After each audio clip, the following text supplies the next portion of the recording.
Step into a world where gods walk among men, where myths and legends come to life, and where the universe itself was woven by the hands of divine beings.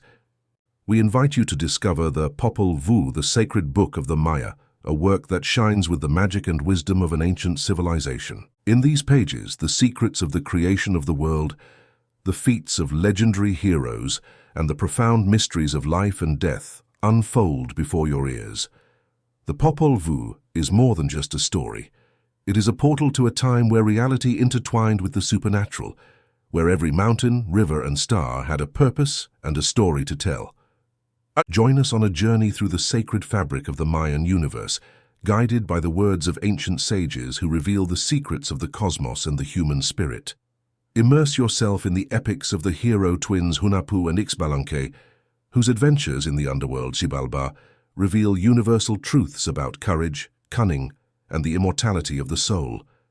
Every word of the Popol Vuh is a window into the rich and complex worldview of the Maya, a people whose spiritual and cultural heritage remains alive today. Allow this text to transport you to an era of wonders and mysteries, where each narration is an echo of the past and a call to contemplate the present. Are you ready to embark on this epic journey and discover the secrets that the gods and Mayan ancestors have jealously guarded for millennia? Then open your mind and heart and let yourself be carried away by the fascinating and enigmatic world of the Popol Vuh. Here we will begin the ancient story called Kiche. Here we will begin the ancient account of the beginning of everything done in the city Kiche by the men of the Kiche tribe.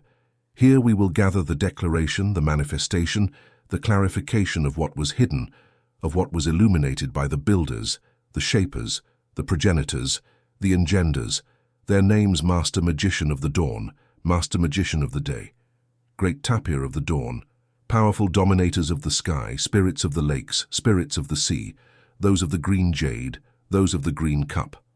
Thus it was said, dawn of life, at the dawn of history, we will paint what happened before the Word of God, before Christianity. We will reproduce it because we no longer have the vision of the Book of the Council, the vision of the dawn, of the arrival from overseas, of our life in the shadow. The vision of the dawn of life, as they say, this book is the first painted book of yore, but its face is hidden today. To the one who sees, to the great thinker, was the exhibition, the history of when the angles of the sky of the earth were finished, measuring the quadrangle on the earth in the four corners of the four corners. As it had been said by the builders, the shapers, the mothers, the fathers of life, of existence, those of breathing, those of palpitations, those who generate, those who think, light of the tribes, light of the children, light of the offspring, thinkers and wise men about everything that is in the sky, on the earth, in the lakes, in the sea. Here is the story of how everything was in suspense, everything quiet, everything motionless, everything peaceful, everything silent, everything empty in the sky on earth. Here is the first history, the first description. There was not a single man, not a single animal, bird, fish, crab, wood, stone, cave, ravine, grass, jungle. There existed only the sky. The face of the earth did not appear. There existed only the limited sea, all the space of the sky. There was nothing gathered. Everything was invisible. Everything was motionless in the sky. There was nothing built, only the limited water, only the calm sea alone limited. Nothing existed, only the immobility, the silence in the darkness in the night, only the builders, the shapers, the dominators, the powerful of the sky, the progenitors, the engenders were on the scattered light water. Their symbols were wrapped in the feathers. The green, their graphic names were so feathered. Snakes are great wise men. This is how the sky is. This is how the spirits of the sky are. Such are told the names of the gods. Then came the word, came here from the dominators of the powerful of the sky in the darkness in the night. It was said by the dominators, by the powerful of the sky they spoke. Then they celebrated council. Then they thought they understood. They united their words, their wisdoms. Then they meditated at the moment of dawn. They decided to build the man. While they celebrated councils about the production, the existence of trees, of vines, the production of life existence in the darkness, in the night. By the spirits of the sky called masters, giants, giant master.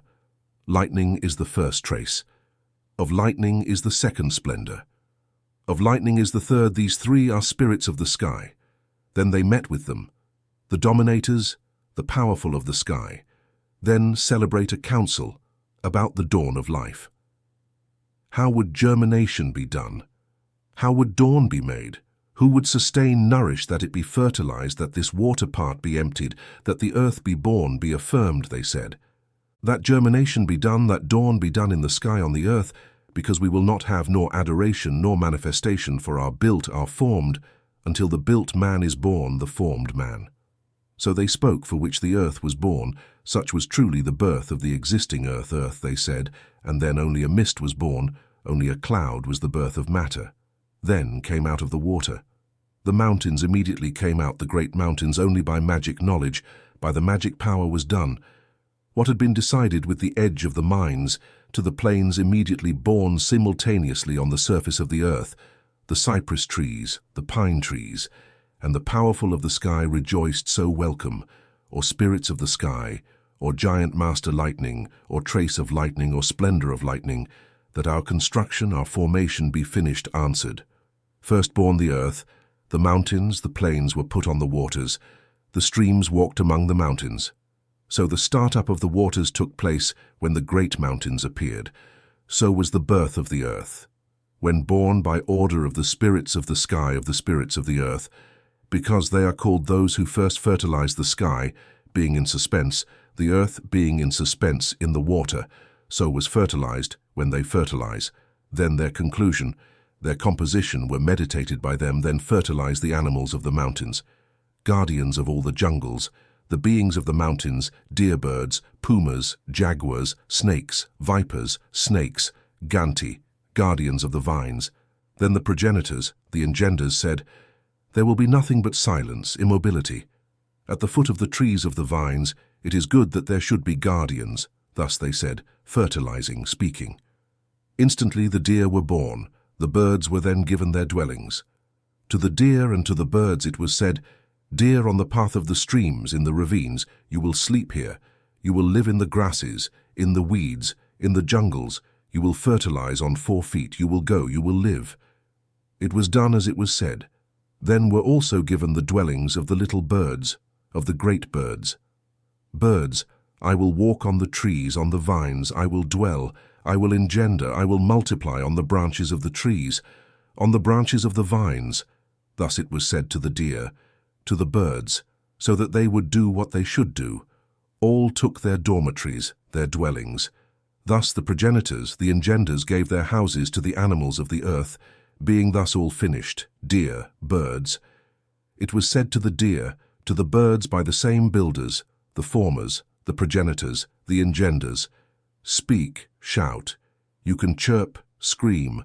Let each one make his language heard according to his clan, according to his manner. Thus it was said to the deer, birds, pumas, jaguars, snakes, henceforth decide your names, praising him. Giant master lightning, trace of lightning, splendor of lightning, spirits of the sky, spirits of the earth, builders, formers, progenitors, engenders, speak to us, invoked, adored, they were told. But they could not speak as men, only clucking, only croaking. No form of language was manifested, speaking each differently. When the builders, the formers, heard their powerless words, they said to each other, they have not been able to say our names. Of us the builders, the formers, it is not right, they answered each other. The progenitors, the engenders, and they said, behold, you shall be changed because you have not been able to speak. We will change our word, your sustenance, your food, your dormitories, your dwellings, you shall have them. The ravines, the jungles, our adoration is imperfect if you do not invoke us to your burden. Thus it was then said to them, ordered to the little animals, to the great animals of the surface of the earth. But these wanted to try their luck, they wanted to try the test, they wanted to try the adoration. But they did not understand in any way the language of each other. They did not understand, they could do nothing. Such was the burden of their flesh, such was the burden of being eaten, of being killed, was imposed here upon all the animals of the surface of the earth. Immediately beings constructed, beings formed by the builders, the formers, the progenitors, the engenders, who try it, still now approach germination, Dawn let's make to our sustainers, to our nourisher. How to be invoked, commemorated on the surface of the earth, we have already tried with our first construction, our formation, without which we can do our adoration, our manifestation. Let's try to make obedient, respectful sustainers, nourisher. Then was the construction, the formation of earth they made. The flesh saw that it was not good, but it was falling apart, piling up, softening, getting wet, changing into earth, melting. The head did not move. The face stayed turned to one side. The sight was veiled. They could not look behind them. At the beginning they spoke, but without sense. Immediately that liquid was not supported. Then the builders, the formers, said again, the more one works, the less he can walk and engender, that it be celebrated. Then counsel on that said, instantly undid, destroyed once again their construction, their formation, and afterwards said, how we will do so that they are born to us worshippers, invoking, celebrating counsel. Again they said then, let's say to ancient secret, ancient hider master, magician of the dawn, master magician of the day, try again, luck his training. So they said to each other, the builders, the formers, and spoke to ancient secret. Immediately the discourse said to those augurs, to the grandmother of the day, to the grandmother of the dawn, by the builders, the formers, here are their names, ancient secret, ancient concealer, and the masters spoke before as the dominators. The powerful of the sky said then to those of the fortune, to those of their formation, to the augurs, it is time to focus again on the signs of our man built, of our man formed with our sustainer, our nurturer, our invoker, our commemorated magical grandmother, grandfather, our grandmother, our grandfather, ancient secret, ancient concealer. Make therefore germination, make therefore dawn, that we may be invoked, that we may be adored, that we may be commemorated by the man built, the man formed, the man puppet, the man moulded. Make it so, declared names, master magician of the dawn, master magician of the day, procreating pair, engendering pair, great pig of the dawn, great tapir of the dawn, those of the emeralds, those of the gems, those of the all, those of the boards, those of the green jadeite, those of the green cup, those of the resin, those of the artistic works, grandmother of the day, grandmother of the dawn, be called so by our built, our formed, make your enchantments for your maze, it will happen, that it be freed from wood. Its mouth and its face thus was said to those of the fortune. Then the throwing of the grains was carried out, the prediction. Of the enchantment by the maze, the fortune form it, they said. Then a grandmother and a grandfather now well. This grandfather was of the maze called ancient secret. This grandmother was of the fortune, that of its formation, called ancient concealer. With giant opening when the fortune was decided was spoken. Thus time is to concentrate. Speak that we hear and that we speak. Say if it is necessary that the wood be carved by the builders. Those of the formation if it will be the sustenance, the nurturer when germination is made. Dawn, O maze, O tea, O fortune, O its formation. Aeseos adjusted, it was said to the maze, to the fortune, to its formation come to peck there. O spirits of the sky, do not lower the mouth, the face of the dominators of the powerful of the sky, said. Then said the straight thing that thus be your puppets, the wooden constructed dolls, speaking, chatting in the earth, that so be answered to their words, instantly were made the puppets, the wooden dolls. The men were produced. The men spoke, humanity existed on the surface of the earth, they lived. They engendered, made daughters, made sons. Those puppets, those wooden dolls had no ingenuity, no wisdom, no memory of their builders, of their formers. They walked aimlessly. They did not remember the spirits of the sky. Because of this, they declined only a trial. Only an attempt of humanity at first they spoke, but their faces dried up, their feet. Their hands were without consistency, without blood, without humours, without moisture, without fat. Dried cheeks were their dry faces. Their feet, their hands compressed their flesh. Therefore there was no wisdom in their heads before their builders, their formers, their progenitors, their animators. These were the first men who existed on the surface of the earth. Immediately came the end, the loss, the destruction, the death of those puppets, wooden dolls. Then the flood was swollen by the spirits of the sky. A great flood was made. It came above the heads of those puppets, wooden dolls. The maize was the flesh of the man, but when by the builders the formers was carved the woman. The sassafras was the flesh of woman. This entered them by the will of the builders of the formers, but they did not think, they did not speak, before the construction, before the formation, their makers, their animator. And their death was, this were submerged, came the flood, came from the sky, an abundant reciner. The so-called digger of faces came to tear out their eyes. Bat of death came to cut off their head.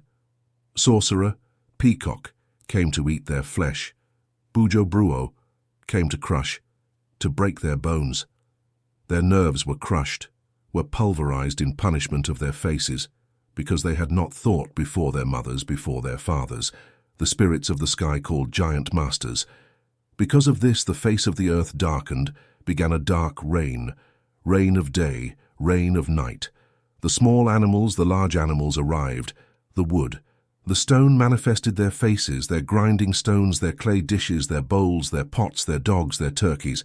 All spoke, all as many as knew manifested their faces. You harmed us, you ate us. It is your turn to be sacrificed, told them their dogs, their turkeys. And behold what their grinding stones said to them. We daily had complaints about you, daily at night at dawn, always tearing, ripping on our faces because of you. Here to begin our charge against your face now that you have ceased to be men. I will test our strength, need bite your flesh, their grinding stones told them. And behold, speaking in turn, their dogs said to them, Why do you not give us our food since we were seen? You pursued us, you cast us out. Your instrument to strike us was ready while eating. Then you speak well, we did not speak. Without it we would not kill you. Now how did you not reason? How did you not think of yourselves? We will erase you from the face of the earth. Now I will suffer the bones of our mouths. We will eat you, their dogs said to them, showing their faces. And behold, in turn their pots, their clay dishes spoke to them. Damage, pain you caused us, burning our mouths, burning our faces, always putting us before the fire. Now you will suffer. In your turn, we will burn you, all the vessels said, showing their faces. Likewise the hearthstones lit the fire strongly, placed near their heads. They harmed the men, who ran away filled with despair. They wanted to climb to their mansions, but falling, their mansions made them fall. They wanted to climb the trees. The trees shook them far away. They wanted to enter the holes, but the holes scorned their faces. Such was the ruin of those men built, those men formed, men to be destroyed, men to be annihilated. Their mouths, their faces were all destroyed, annihilated. It is said that their descendants are those monkeys who currently live in the jungles. These were their descendants because only wood had been placed in their flesh by the builders, the formers. Therefore, this monkey resembles man, the posterity of a generation of men built, of men formed, but who were only mannequins, wooden dolls. There was thus no more light than a confused light on the surface of the earth. There was no sun. A character called Chief Macaw boasted at first existed the sky, the earth, but hidden were the phases of the sun, the moon. Therefore he said, Indeed, the posterity of those drowned men is extraordinary. Their life is like the life of sages. I am therefore great above the man built, the man formed. I am the sun, I am the light, I am the moon. Great is my light. By me men walk, they walk. My eyes in precious metals shine with gems of green emeralds. My teeth shine in their enamel just like the sky. My nose shines in the distance like the moon. Of precious metals is made my seat with a backrest. The face of the earth lights up when I advance before my seat with a backrest. Thus I am the sun, I am the moon, for the light of the offspring, the light of the children. Thus spoke Chief Macaw, but indeed Chief Macaw was not the sun, but he boasted of his jadeites, of his precious metals. But in reality his splendor disappeared there where he sat. His splendor did not penetrate the whole sky. The phases of the sun, the moon, the stars were not seen yet. There was no clarity. Thus Chief Macaw was compared as the sun, as the moon, the light of the sun. The moon had not yet been shown, manifested, but he wanted to prevail in greatness. Then it was when the flood occurred because of the mannequins, the wooden dolls. We will also tell how Principal Macaw died, was defeated, and afterward in what time was made the man, by those of the construction, those of the formation. Here is the origin of the defeat of Chief Macaw by two engendered ones, the first called Master Magician, the second called Little Witch. Both were gods because of the evil they saw in him, who boasted and wanted to make before the faces of the spirits of the sky. Those engendered ones said, "It is not right that this man should live here on the surface of the earth. We will try therefore to pull with a blowpipe against his food. We will shoot with a blowpipe against it. We will introduce into it a disease that will put an end to his riches, to his jadeites, to his precious metals, to his emeralds, to his gemstones of which he glorifies himself, as will all men. Precious metals are not a reason for glory. So let it be done." Thus said the two engendered ones, each with their blowpipe on their shoulder. But Principal Macaw had two sons. Wise Fish Earth was the first son, Giant of the Earth was the second son. She who becomes invisible was the name of his mother, wife of Principal Macaw. To this Wise Fish Earth the great mountains were toys. Chikakunapu, Pekul, Jakul, Makamulis Nap, the names of the mountains that existed when dawn was born in one night by the action of Wise Fish Earth. Similarly, by the Giant of the Earth, the mountains were removed. By him, the small mountains, the large mountains were shaken. The sons of Principal Macaw also made it a matter of pride. "Here I am, the sun," said Principal Macaw. "I made the earth," said Wise Fish Earth. "I shake the sky and overturn the whole earth," said Giant of the Earth. Thus, after their father, the sons of Principal Macaw attributed greatness.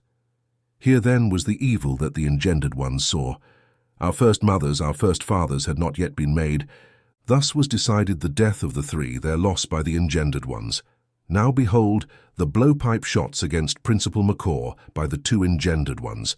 We will now recount the defeat of those who boasted. This same Principal Macaw had a large tree. The brison was the food of Principal Macaw. Every day he went to the brison, climbed the tree, saw some pods eaten by Master Magician, Little Witch. Meanwhile, spying on Principal Macaw at the foot of the tree, the two engendered ones came to hide in the foliage of the tree. When Principal Macaw came to eat the fruits of the brison, he was then shot with blowpipes by Supreme Master Magician, who planted the dart in his jaw. He shouted loudly as he fell from the tree to the ground. Supreme Magician hurriedly ran to seize him, but then the arm of Supreme Master Magician was violently seized by Principal Macaw, who instantly shook it, roughly tearing it from the shoulder blade. Then Supreme Master Magician let go of Principal Macaw. This is how they did without having been defeated first by Principal Macaw. Carrying thus the arm of Supreme Master Magician, Principal Macaw walked to his house where he arrived, holding his jaw. "What has happened to you?" said then she who becomes invisible, wife of Principal Macaw. "What two engendered ones shot me with their blowpipe, dislocated my jaw. Because of that, my jaw has loosened, my teeth which make me suffer a lot. For now, I bring this over the fire to remain on the fire until truly they come to collect it, to take it," replied Principal Macaw, suspending the arm of Supreme Master Magician. Having celebrated council, Supreme Master Magician, Little Witch spoke with a grandfather. Truly white was the hair of this grandfather, and with a grandmother, truly she was a grandmother bent, broken by old age. Great Pig of the Dawn was the name of the grandfather. Great Tapir of the Dawn was the name of the grandmother. The engendered one said, "So to the grandmother, to the grandfather, accompany us to go collect our arm at Principal Macaw's house. But we will go behind you. They are our grandchildren whom we accompany. Their mother, their father have died, so they follow us everywhere, where it is convenient for us to allow it. For it is our job to remove animals from the jaws you shoot, so Principal Macaw will look at us like children, and we will be there to give you advice," said the two engendered ones. "Very well," was immediately answered. They then headed towards the point where Principal Macaw was sitting in his seat with a backrest. The grandmother, the grandfather passed by, with the two engendered ones playing behind them. When they passed at the foot of the chief's house, Principal Macaw shouted loudly because of his teeth. When Principal Macaw saw the grandfather, the grandmother, and those accompanying them, "Where are you coming from, our grandparents?" said the chief instantly. "We are looking for something to sustain ourselves, O chief," they replied. "What is your food?" Are your children those who accompany you? These are our grandchildren, but you see we have pity on their faces. We give them and share half of our food, replied the grandmother, the grandfather. The chief was exhausted from the suffering of his teeth, and it was with effort that he spoke. I beg you, have pity on my face. What are you doing? What are you healing? Said the chief. We only take out the animals from the teeth. We only heal the eyes. We only fix the bones, they replied. Very well, heal me then. I beg you, my teeth truly make me suffer every day. I have no rest, I have no sleep because of them, and 2 deceivers shot me with a blowpipe to start. Because of this, I cannot eat any more. Have pity on my face, said the chief. So it was decided, my jaw, my teeth. Very well, you chief. An animal makes you suffer. There's nothing more than changing, pulling out the teeth. It will be good to remove my teeth, for this I am chief, my ornament, my teeth and my eyes. We will put others immediately in exchange. Pure and clean bones will enter now, for those pure and clean bones were nothing but white corn, very well removed. So come to my aid, he responded. Then Principal Macaw's teeth were pulled out, only white corn was put in place immediately. That corn shone brightly in his mouth immediately, his face descended, he no longer seemed like a chief. It was over to remove his teeth with sparkling jewelry. His mouth, while taking care of the eyes of Principal Macaw, developed his eyes. It was finished, taking his precious metals, but he could no longer feel it, still saw, when what made him proud had been removed by Master Wizard Little Witch. So he died Principal Macaw when Master Magician came to recover his arm. The invisible turnwife, Principal Macaw, died too. That was the end of Principal Macaw's riches. It was the doctor who took the emeralds, the gemstones of which, here on earth, he glorified the wise grandmother. The wise grandfather did this. The arm was glued, stuck was well. They did not want to act like that, but to kill Principal Macaw they considered as bad as he was proud. Immediately the 2 engendered ones walked, having executed the word of the spirits of the sky here immediately. The feet of wise Pez Earth, first son of Principal Macaw. I, maker of mountains, said, wise fish Earth, here is that wise fish Earth bathed at the water's edge. When hit 400 young people, dragging a tree to Pilar of his house. 400 young people were walking after cutting a great tree to Master Beam of his house. Then wise Peasy Earth walked to where they were, 400 young people. Young people who to 6, only a tree that we cannot lift, to carry it on our shoulders. I will carry it on my shoulder. Where to carry it, what work is in your spirit? Only the Master Beam of our house perfectly, said he, and then pulled the tree on his shoulders and took it to the entrance of the house of the 400 young people, and well, stay with us. Oh, young, do you have mother, father? No, I don't have, he said. And well, we will use you again tomorrow to mark you one of our trees for Pilar of our house. Well, he said. Immediately the 400 genes held council. Here is that young man. How do we kill him? Well, it is not right that he do that. He alone raise that tree, dig a great hole, and then we will urge him to go down in the hole, go to enlarge it, take, and bring earth from the hole, we will tell him. And when he has descended and is inclined in the hole, we will throw a big tree in him, then he will die in the hole. So spoke the 400 young people. Then they dug a great hole for him to descend deeply, and then they called Wise Fish Earth. We estimate you go and still dig the earth in the place where we did not pass. They told him very well, he answered. And then he descended to the hole, calling him while he dug the earth. Have you already descended very deep? They said yes. He replied, starting to dig in the hole, but he dug a rescue hole. He knew they wanted to kill him. While he dug the hole, he dug alongside a second hole to save himself. He was already very deep, he was told from above by the 400 young people. I'm still busy in my digging, but I'll call you from below when I've finished digging. He replied from the bottom of the hole, Wise Fish Earth. But he did not dig the bottom of the hole intended for his grave. He dug only the hole to save himself immediately. Wise Fish Earth called, not screaming, however, but when he was in the hole of salvation. Come and look, for carry the hole that I dug for him.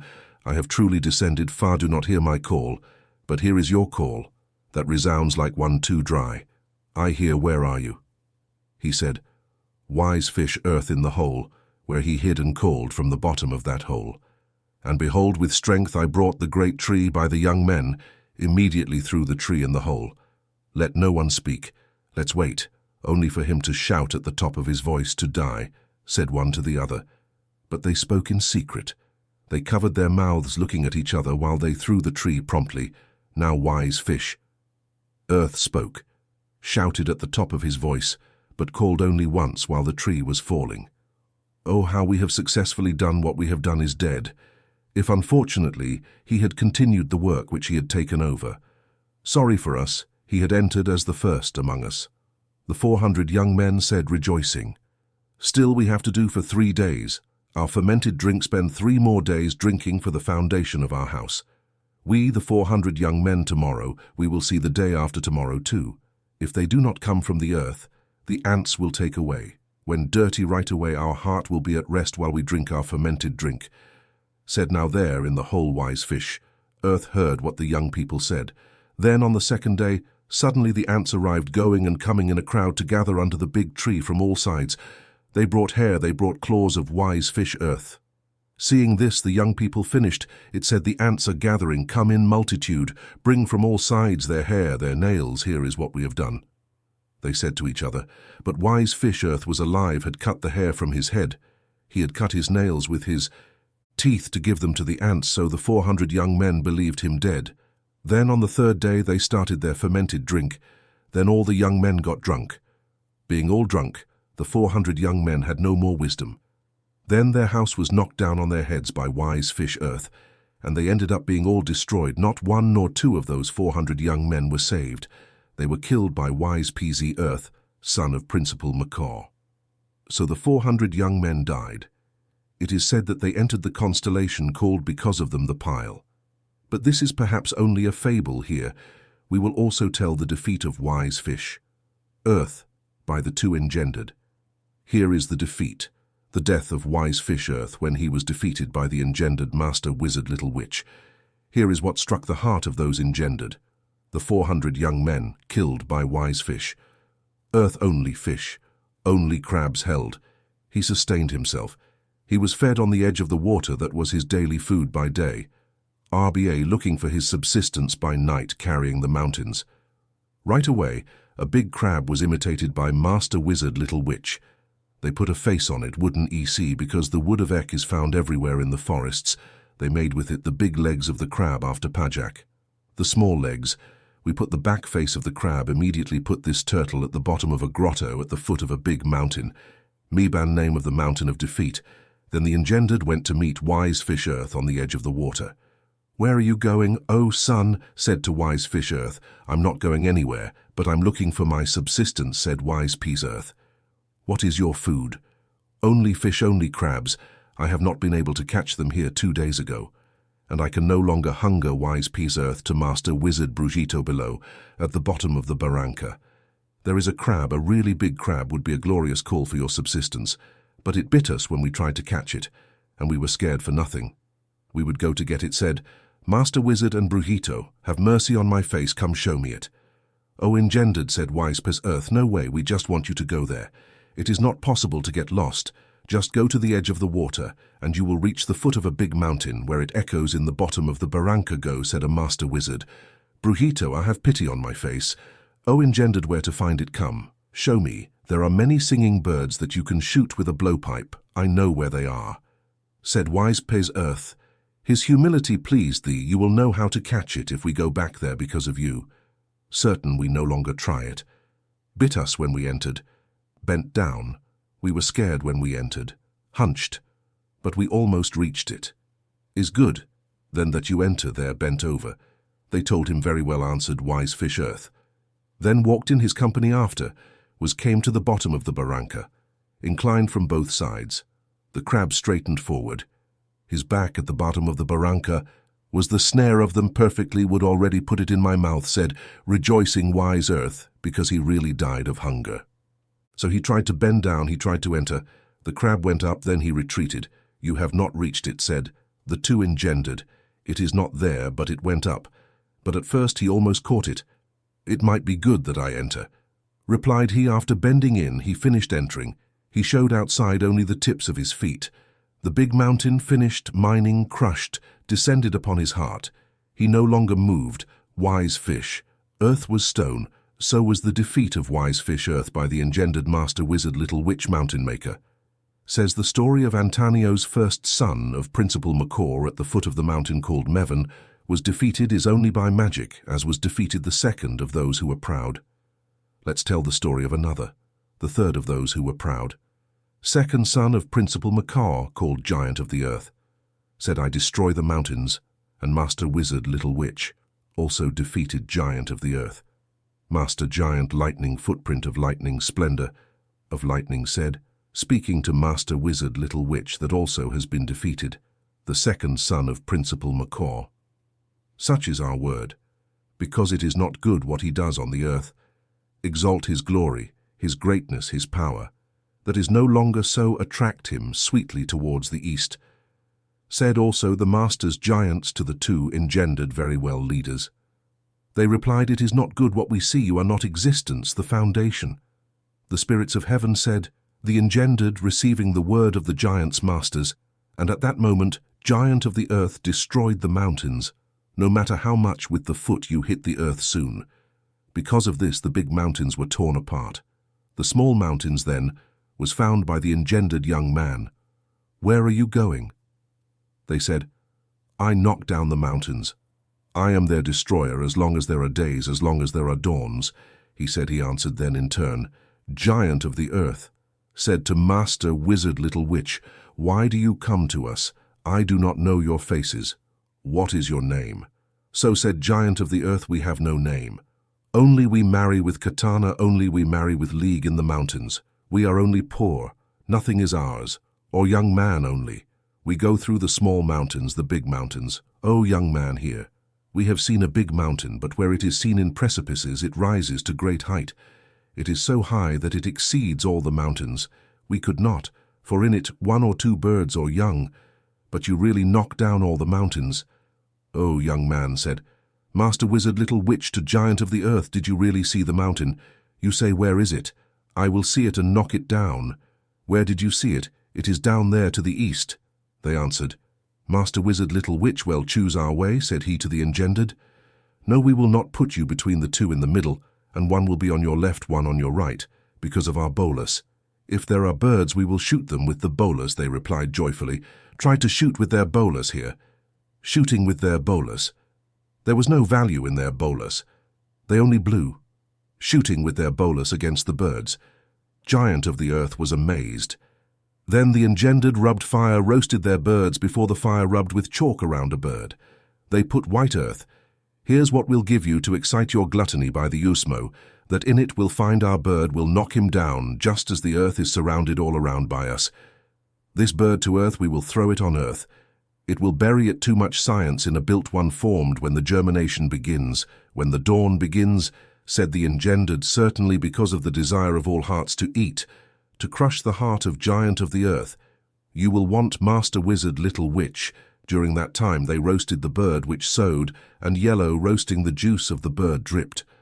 Flowed everywhere, had a very soft usmo here, that Giant of the Earth wanted to eat of him, and that it was made water to the mouth that yawned, that the saliva, the drool ran because of the tasty bird. Then he asked, what is this food? I feel a really exquisite usmo, give me a little. So he was given. So the bird to Giant of the Earth to defeat him after he had finished eating that bird, they walked again, heading towards the east, where the great mountain was. Here is how Giant of the Earth was fading from his hands and feet. He was powerless because of the earth with which he had been covered, all around the bird he had eaten. He could no longer do anything to the mountains or finish knocking them down, and then, bound by the engendered, his hands tied behind his back, his hands guarded by the strangers, his neck and legs bound together, he was immediately laid on the ground. He was buried. Such was the defeat of Giant of the Earth, solely by Master Wizard Little Witch. Innumerable were his actions on the earth. Here we will recount the birth of Master Wizard Little Witch. For we have recounted first the defeat of Principal Macaw, and that of Wise Fish Earth, and that of Giant of the Earth on the earth. Here we will say the name of the father of Master Wizard Little Witch, Moose. We will cite the origin, Moose. We will cite only the story of the engender of Master Wizard Little Witch. We will not speak of this, but half, and only a part of the history of his father. Here then is the history of this. His name is Supreme Master Wizard, as it is said. His parents are Ancient Secret, Ancient Hider by them in the night.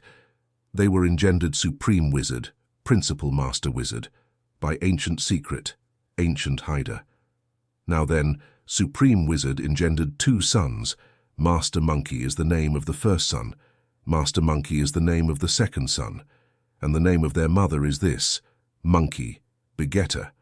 Such is the name of the wife of Supreme Master Wizard, Principal Master Wizard, without wife, celibate.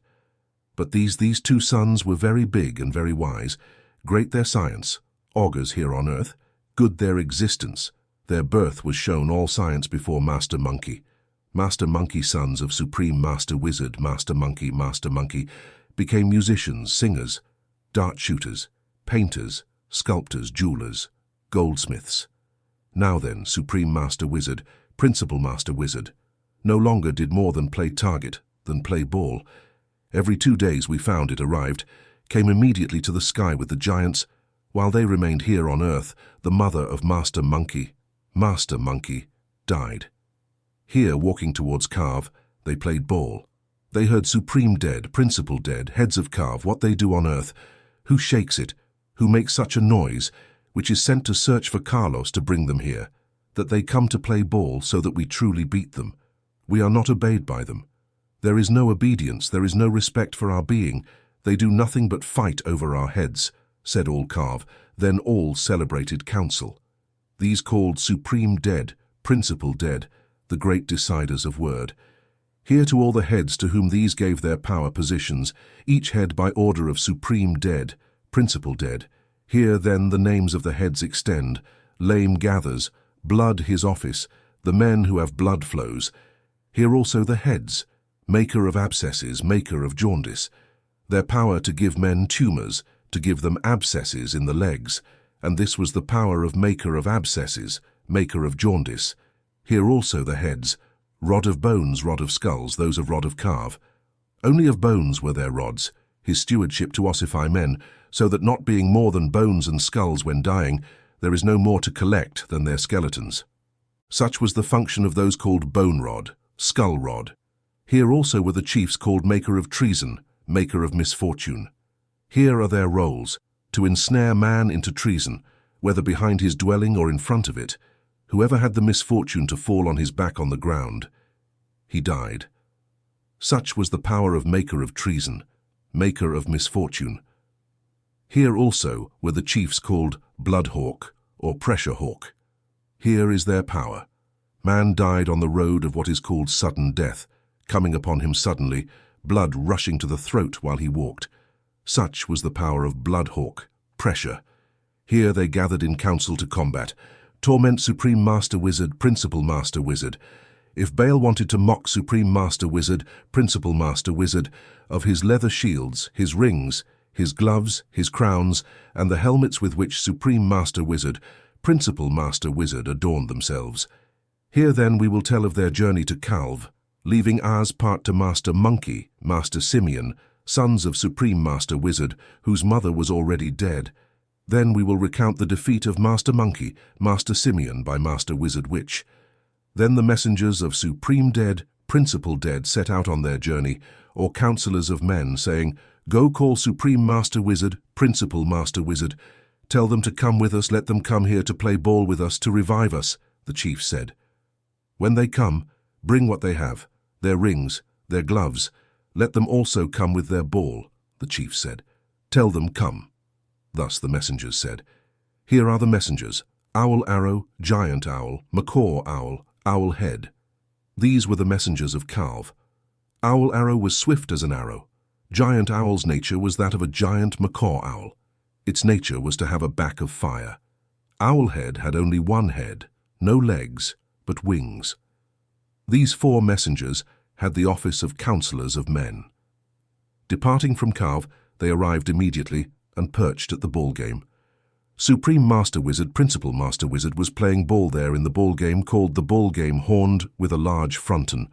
The owls perched at the ball game and formed their speech exactly in the order of the speech of all the chiefs called Supreme Dead, Principal Dead, maker of abscesses, maker of jaundice, bone rod, skull rod, lame gathers, blood his office, maker of treason, maker of misfortune, blood hawk, pressure, who had formed the speech for the owls. The chiefs, Supreme Dead, Principal Dead, said truly. That said truly that we should accompany you, that they bring their game accessories, said the chiefs. Very well. Wait for us at once. We bid farewell to our mother, they said. They immediately went to the house and said to their mother, because their father had already died, "O mother, they have said that they are coming. They say those who were sent to us, but our ball will remain as a witness," they added, and then they went to tie it in a hole at the top of the mansion. Then they will collect it, but for you, do no more than absorb, sing, paint, chisel, recreate your home, recreate your grandmother's heart, they said to Master Monkey, Master Simeon, when they said farewell. Their ancient mother wept with emotion. "We are leaving. We are not dead." "Do not be sad," said Supreme Master Wizard, Principal Master Wizard, setting out immediately. Supreme Master Wizard, Principal Wizard, walked, preceded by the messengers. Then they descended to the path that leads to Calve, very declining dependence. Having descended thus, they reached the edge of the enchanted rivers, enchanted with gorges called Resonant Singer Ravine, which passed over enchanted rivers with countless thorny trees. There were countless thorny trees they passed through unharmed. They immediately reached the edge of the river of blood and passed there without drinking. They reached another river of water only. Not having been defeated, they also passed it. Then they arrived where 4 roads crossed. There they were defeated. There where 4 roads crossed, a red road, a black road, a white road, a yellow road, 4 roads. Here the one from the black road said, "Take, I am the road chief," thus said the one from the black road. There they were defeated. Here they followed the road to Calve. Upon arriving where the government of Calve congregated, they were defeated. Now the first ones seated were a mannequin and a doll, made of wood arranged by Calve. These were the first ones they greeted. "Hello, Supreme Dead," they said to the mannequin. "Hello, Principal Dead," they said to the wooden doll. These did not respond. Then the chiefs of Xibalba made noise laughing. All the chiefs made noise laughing, for in their spirit they were victorious, and Supreme Master Wizard, Principal Master Wizard, were defeated. First they laughed, then Supreme Dead, Principal Dead said, "Very well, you have come. Tomorrow may your faces, your rings, your gloves wake up," they said. "Sit on our bench," it was said, but the bench they gave was a burning stone. As they sat on the bench, they truly burned. They slipped from that bench without finding relief. Truly, they got up. That seat burned them. Then the Calve laughed again. They had thick tongues. The laughter snake was born in their heart, in their blood, in their bones. All the Calve laughed. "Go to your dwelling. There you will be offered in the bedroom your pine, your tobacco," they were told. Immediately they arrived at the dark mansion. There was nothing but darkness inside the mansion. Then the Calve held council. "Sacrifice their bones tomorrow, let them die soon. Their game insults us," they said to one another, the Calve. Now their pine was a round arrow from the pine called white flint. The flint pine sacrifice of Calve was sharp. Their game was to end quickly and favor the plan of Calve. Supreme Master Wizard, Principal Master Wizard, entered the dark mansion. Their pines were given to each one, the burning pine of Supreme Dead, Principal Dead. With this, each one also received their tobacco, the burning tobacco from the chiefs. It was then given to Supreme Master Wizard, Principal Master Wizard. They were in the darkness when it was given to them, their pines and their tobacco from the entrance. The pines illuminated that each one burned their pine and their tobacco, that the dawn come to deliver them, but without wasting them, return them to us, said the chiefs. Thus they were defeated. The pine was consumed, the tobacco also consumed. Numerous were the trials of Calve, many were the tests. The first, the dark mansion, all of darkness inside. The second, called the Mansion of Chills, where a very unbearable cold, a very spicy cold, filled the inside. The third, called the Mansion of Jaguars, where there were nothing but jaguars mingling, attacking, showing teeth, mocking. Jaguars enclosed in the mansion, Mansion of Bats, the name of the fourth mansion. Inside the mansion, only bats that screamed, flapped, fluttered in the mansion, bats enclosed, unable to escape. The fifth, Obsidian Mansion, nothing but winners with their arrows in silence in battle in the mansion. These are the first tests of Calve. But Supreme Master Wizard, Principal Master Wizard, did not enter. It suffices to mention the names of the mansions of tests.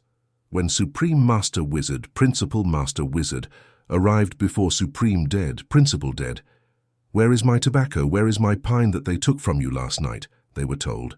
"We finished them, O chiefs." "Very well, now we will end your days. You will die, you will be lost, you will be cut off. Here your face will be hidden, you will be sacrificed," said Supreme Dead, Principal Dead. Then they were sacrificed, buried in the ball game of sacrifices so-called. The head of the Supreme Master Wizard was cut off, and the eldest was buried with the second-born, placing his head on the tree that stood on the path, said the Supreme Dead, Principal Dead. When it was time to place the head in the middle of the tree, then the tree bore fruit. There were no fruits before the head of the Supreme Master Wizard was placed in the middle of the tree. Now this head is what we now call the head of the Supreme Master Wizard, as Supreme Dead, Principal Dead considered, amazed, the eternal round fruits of the tree. Identical to the fruits of the calabash tree, all the calf came to see. It became great in spirit, the character of that tree, because of what had suddenly happened to it when the head of the Supreme Master Wizard was placed in its midst.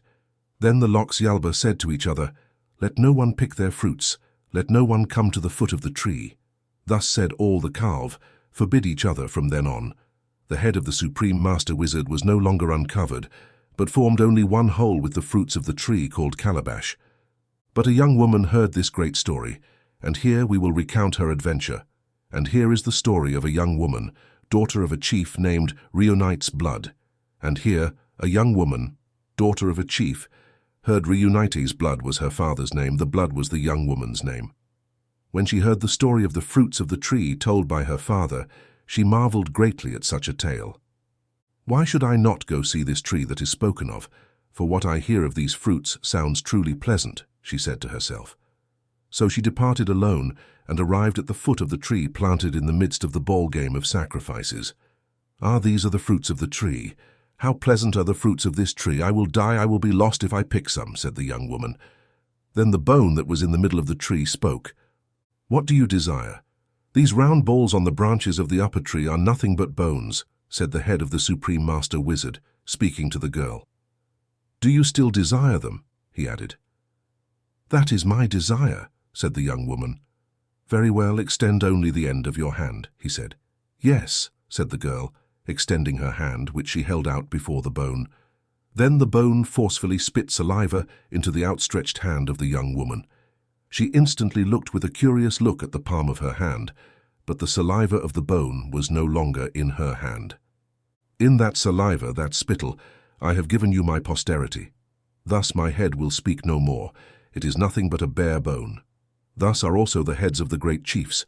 Only the flesh makes the face good from where it comes when they die, the terror of men because of the bones. The same happens with the children, whose being is like saliva, spit, which is from the sons of chiefs or sons of wise men. It is not lost, but extends, continues without extinguishing, without annihilating the face of the chief, the man, the wise man, the orator. As I have done with you, rise, for to the earth without dying has my word penetrated in you, so let it be," said the head of the Supreme Master Wizard, Principal Master Wizard.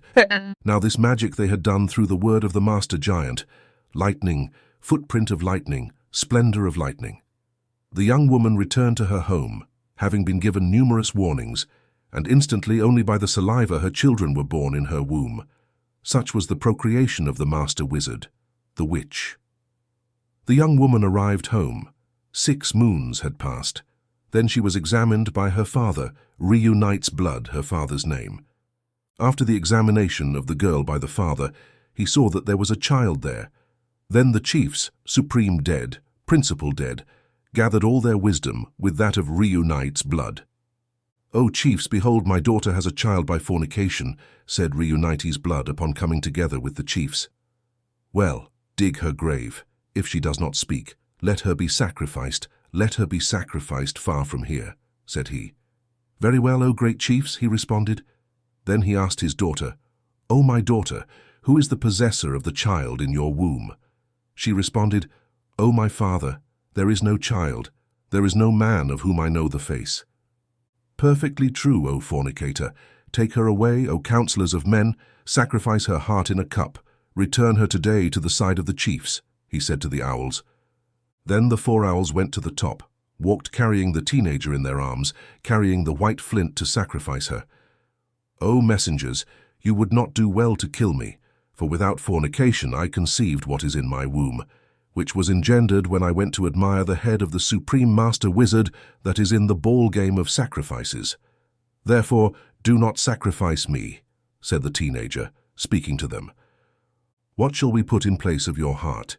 It has been told to us by your father to yield your heart. Return it to the side of the chiefs. I will fulfill and then show the fulfillment. Bring promptly in a cup placed at the bottom of the cup, said the teenager.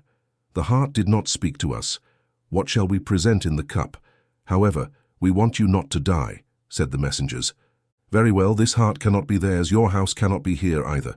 You shall not have power over the death of men, but truly yours will be the true fornicators. Mine shall be, said Supreme Dead, Principal Dead. Let only the dragon's blood be before their faces. This heart shall not be burned before them.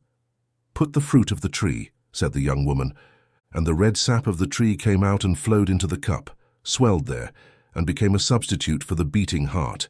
The red sap of the tree flowed out like blood. The sap came instead of the blood. Then the blood, the red sap of the tree formed into a ball shining red in the cup. Then the tree became famous because of the teenager. It was called the red cochineal tree, thus called blood of the dragon's blood. Here then you shall be loved, and what is on the surface of the earth shall be yours, she said to the owls. Very well, young one, we depart, we go to report. Follow your path. We go to present before the chiefs the image, the substitute for your heart, responded the messengers. When they arrived before the chiefs, all were anxiously awaiting. It is finished, said Supreme Dead. It is finished, O chiefs. Behold now the heart in the cup, said he. Very well, let me see, said Supreme Dead. Then he raised it. The red sap spread out like blood, animated well by the glow of fire. Put this in the fire, added Supreme Dead. After it had been put in the fire, the calf began to smell the scent. All began to be dizzy.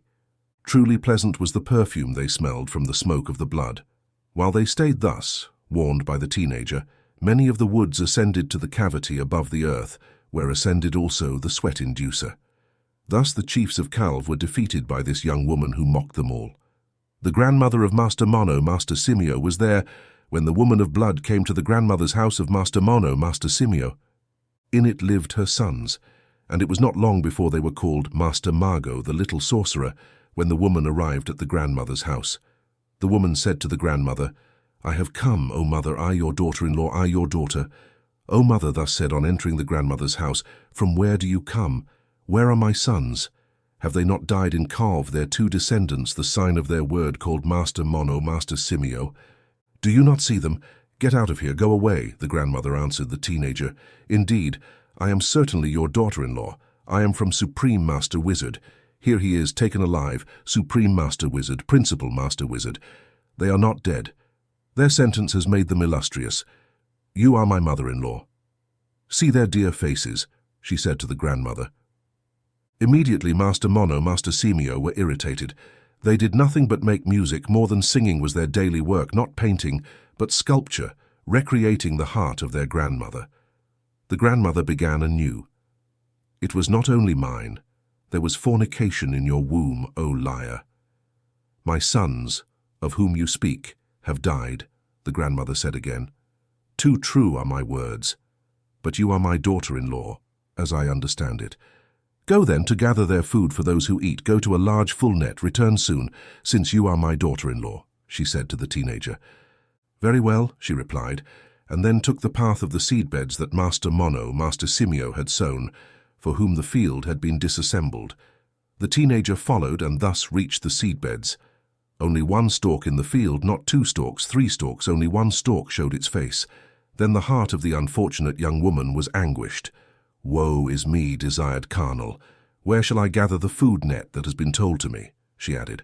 She then invoked the guardian of food to come so that he would bring the rain, the ripeness, the cocoa. You who prepare the corn, you guardian of food of Master Mono, Master Simio, said the teenager. She then took the husks off the ears of corn, gently tearing them off without the cob, and arranged them like ears of corn in the net. She filled the large net and then went away. Some animals were in charge of the net. Upon arrival, they placed the well-supplied net against the wall of the mansion. The grandmother ran to see it. When the grandmother saw a large net full of food, she asked, "Where did this food come from?" "You have finished my seedbeds. I will go see," said the grandmother, setting off to see her seedbeds. But as always, there was one stalk seen where the net had been placed. Therefore the grandmother returned quickly to the house and said to the teenager, "Truly, this is a sign that you are my daughter-in-law. I will yet see your actions, those of the very wise ones who are in you." Thus she said to the young woman, "Here we shall tell the infancy of Master Mago Brujito.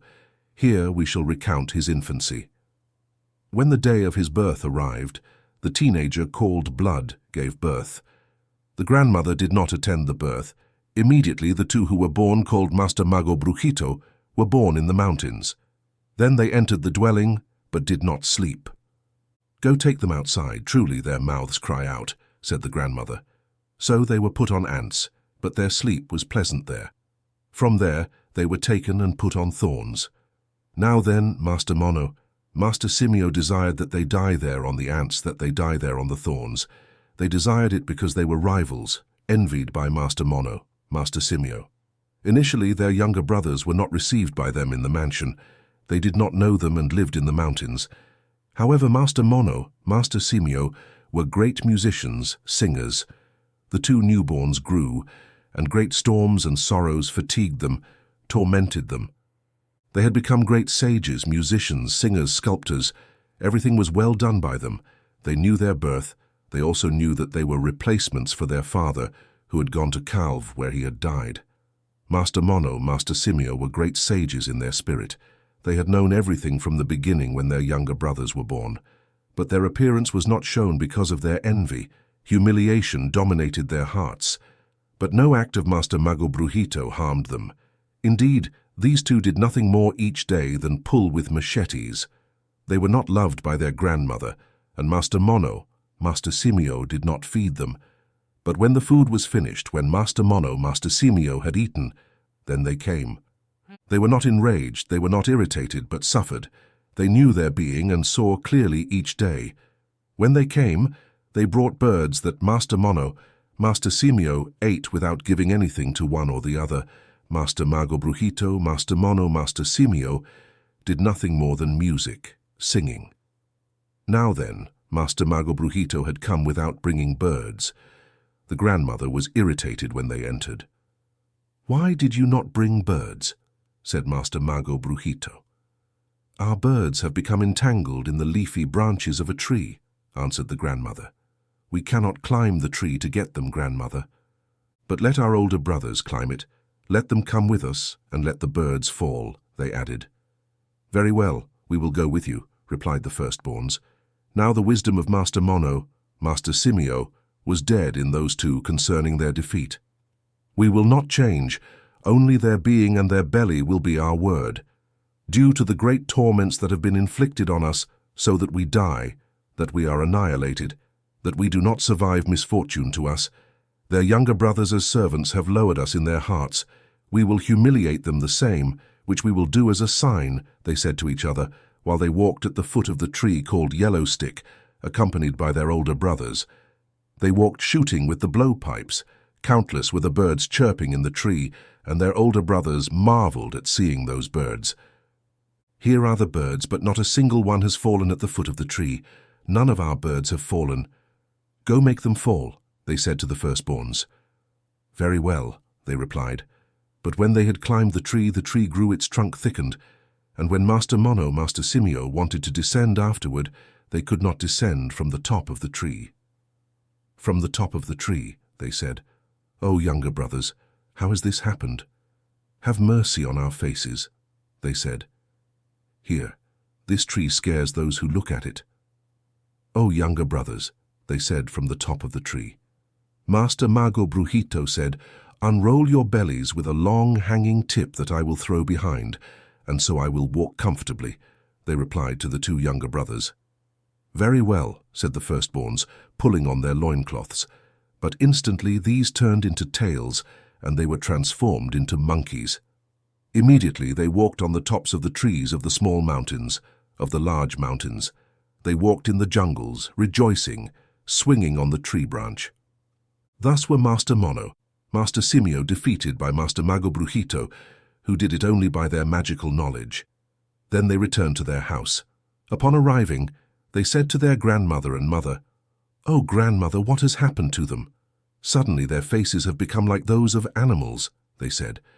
"If it is you who have done that to your older brothers, you have made me unhappy. You have made me wretched, oh, my children. Do not do that to your older brothers," replied the grandmother. Master Mago Brujito answered their grandmother, "Oh, grandmother, do not grieve. You will see the faces of our older brothers again. They will return. But this will be a test for you, our grandmother. Guard yourself from laughing." Now their luck has been tested. They immediately began to play the flute, to play the monkey of Master Mago. Then they sang, played the flute, played the drum. Taking their flutes, their drums, they sat down with their grandmother. When they played the flute with the singing and with the music, they performed the air, calling by the name of the monkey of Master Mago. Then Master Mono, Master Simio entered, who danced upon arrival. When the grandmother saw their ugly faces, when she saw them, then the grandmother laughed. The grandmother could not contain her laughter. Instantly, "Go away, O grandmother. Our faces have gone to the jungle, grandmother.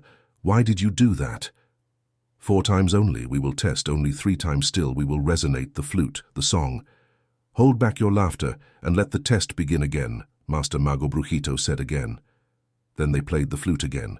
The firstborns returned, then dancing at the center of the dwelling, but causing so much pleasure, inciting so much laughter to their grandmother, that very soon the grandmother laughed truly. Laughable were their monkey faces, with their wide bellies, their restless tails, their smooth stomachs. When they entered, this made the grandmother laugh. Then they returned to the mountains. "Oh, grandmother, what will we do? Only for the 3rd time we will test," said Master Mago Brujito, who played the flute once again. The firstborns returned again dancing, but their grandmother refrained from laughing. They climbed to the terrace of the building. Their eyes were very red, sparkling. They crouched with their elongated snouts. They made grimaces.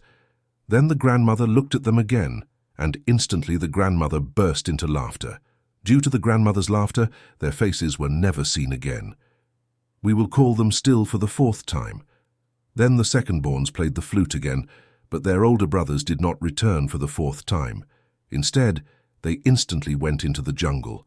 The second-borns then said to the grandmother, "Oh, grandmother, we had tried, and at first they came. We even tried to call them again. Do not be angry. We are your grandchildren. We see you as our mother. Oh, our grandmother, in memory of our older brothers who distinguished themselves, who were called Master Mono, Master Simio, thus named," said Master Mago Brujito. Now the firstborns were invoked by the musicians, by the singers among the people of ancient times. Also, the painters, the watchers, invoked them, but they became animals. They were made monkeys because they were proud, because they mistreated their younger brothers. Thus were their hearts diminished. Thus were they lost. They were annihilated. Master Mono, Master Simio, turned into animals. Now they had always been in their house where they had become great musicians, singers when they lived with their grandmother, with their mother. The second-borns began their work to manifest before their grandmother, before their mother. Firstly, they made their field. "Oh, grandmother, oh, our mother, we will work in the fields," they said. "Do not be distressed. We are your grandchildren. We are the substitutes for our older brothers," said Master Mago Brujito. Then they took their wood-cutting axe, their hoe, and walked, each with their machete on their shoulder. When they left their house, they asked their grandmother to bring them their food. "Oh, grandmother, let our food be given at noon," they said. "Very well, my grandchildren," replied their grandmother. They arrived immediately where the field was. Everywhere they dug with their hoe in the earth. The hoe alone worked the earth. They did not work the hoe alone. And they hit with the axe the trunks of the trees and the branches of the trees, knocked down everything, old trees, and cut that wood made everything, one axe alone. Here, the hoe was tearing out a lot. Countless thorns, brambles, worked by a hoe alone innumerable what was uprooted in the small mountains, the big mountains, then ordered an animal called Dove Torcas. Having it climbed to a large trunk, Master Mago Brujito said, "Look, when our grandmother comes to give us our food, Aruya, then she arrives, Aruya, and we will take the hoe, the axe." "Very well," replied Dove Torcas. "Here they did nothing but shoot with machetes. They really did not work the field." After that, Dove Torcasa fled immediately. They came one to take the hoe and the other to take back the axe, having wrapped the head. One covered himself falsely with dirt, hands dirtying the face just like a true farmer, the other falsely covered with wood splinters, the head as if he had really carved wood. Then they were seen by their grandmother. Immediately they ate. Indeed, they had not worked the field, thus without cause to give them their food when they arrived at the house. "Oh, grandmother, we really lay down," they said as they entered, stretching their legs, their arms, for no reason in front of their grandmother. When they returned the next day, they arrived at the field. All the trees, the vines had risen again. All the thorns, the brambles were tangled when they arrived. "Who has mocked us?" they said. "Those who did this are all small animals, big animals, puma, jaguar, deer, rabbit, fox, coyote, pig, porcupine, small birds, big birds. They are the ones who did this, and they did it in one night." They immediately began again to work the field. They did the same on the land to cut the trees. They convened a council while cutting the trees, while uprooting only to watch our field. "Maybe we catch those who came to do this," they said, convening a council. "Then we return to the jungle there where our field was when we went to the day." "Oh, grandmother," they said to their grandmother, to their mother, "we will return. We will watch. It is not right that this is done to us," they said immediately. They armed themselves immediately. They returned to their cut trees and hid in them, sheltered in the shade. Then the little animals gathered, each species coming together, all the small animals, the big animals. Here they arrived at midnight. Here are their words. "Trees rise up, vines rise up," they said upon arrival, piling under the trees, under the vines. Then they advanced. They showed themselves before the faces of the second-borns. Here are the first ones, the puma, the jaguar. The young ones tried to catch them, but they did not give themselves to them. Then they advanced, tails close to the deer, the rabbit. The young ones caught them, but only tore off the tip of the tail of the deer, the rabbit which remained in their hands having gone the tail of the deer. The tail of the rabbit said, "Tails were cut off." The fox, the coyote, the pig, the porcupine did not give themselves to them. All the animals showed themselves before Master Mago Brujito. Their hearts were afflicted because they did not catch any. Another arrived last, arriving jumping. Then they went through their way. They caught a rat in a handkerchief. Having caught it, they squeezed its head tightly, wanting to suffocate it. They burned its tail in the fire. Then the rat began to carry its tail, thus having no hair on the tail. Its eyes turned to Master Mago Brujito. "That I do not die by your work. Your job is not to cultivate," said the rat. "What are you telling us now?" they replied to the rat. "The born ones, let me a moment. My word is in my belly, and I will tell you, give me something to eat," said the rat. "Then we will give you to eat first." "Very well. Here are the goods of your parents, called the great master of the principal master, who died in the high places of the mansion, their rings, their gloves, their balls. But your grandmother did not want to show it. For this reason your parents died," she said. "You tell the truth," they replied to the rat. The born ones were very happy to hear the story of the ball, having told the rat they gave to eat to the rat. "Here your food, corn, pepper, white beans, cocoa, coin, cocoa, extra kind will be yours that was kept. Forget yours also, and you know it," they said to the rat, Master Mago Brujito. "Very well, born ones. What will I say if your grandmother sees me? She said that your heart does not fear. Here we are ready, we can respond to our grandmother. Let's hurry to climb to that corner of the mansion. Let's go where it is necessary for you to go. You will hurry to where it is suspended in the high places of the mansion. We will also see by our food," said to the rat, consulted a night after having celebrated advice. Master Mago Brujito arrived at noon. Without showing the rat that they had arrived, one entered openly into the house. The other was in the corner of the mansion where the rat was climbing. There asked her grandmother her food, only our food. We don't want more than a broth with pepper. Oh, our grandmother, they said she instantly prepared a glass of hot broth that she put in front of their faces just to fool their grandmother. Her mother, they spilled the water from the pitcher. Our mouths are truly dry ID to fetch our drink, they said to the grandmother. Yes, said he, leaving. But they truly ate without hunger. We did not pray, but by pretense, while watching the broth for the rat climbed beside the ball, suspended in the high places of the mansion. While watching the broth with pepper, they sent a mosquito. The mosquito, animal resembling a midge, was on the edge of the river, instantly pierced the bottom of the grandmother's pitcher, and the water spilled from the bottom of the pitcher. She tried to cover the bottom of the pitcher, but could not. What does our grandmother do? Not choke for lack of water, we finished for our dry mouths, they said to their mother, sending her out. The rat climbed up immediately beside the ball that fell from the ropes of the house, with the rings, the gloves, the leather shields. They took it instantly and went to hide it on the way to the ball game. Then they went to look for their grandmother on the edge of the river. Their grandmother. Their mother each tried to cover the bottom of the pitcher. They arrived each with their sticks and advanced to the edge of the river. What do you do? Our hearts get tired, come. They said, come and see the bottom of the river, can't cover, said the grandmother. Instantly they covered it. They returned, walking in front of their grandmother. This is how the ball was delivered to them. Now they rejoiced to go to play in the game of the ball. They were far away to play alone. They swept the ball game of their father. Then the chiefs of Calv heard them. Who are those who now start playing above our heads, who are not ashamed to make the earth tremble? Supreme Master, Principal Wizard, Mago, who wanted to pride themselves before our faces. Are they not dead? Send someone to call them, they said. Supreme dead, Principal dead. To all the chiefs they sent and told their messengers, go tell them to come. The chiefs say, here we want to play ball with them in 7 days. We will play. The chiefs say, go tell them. This was repeated to the messengers. They took the main road that the born ones had dismantled straight to their house,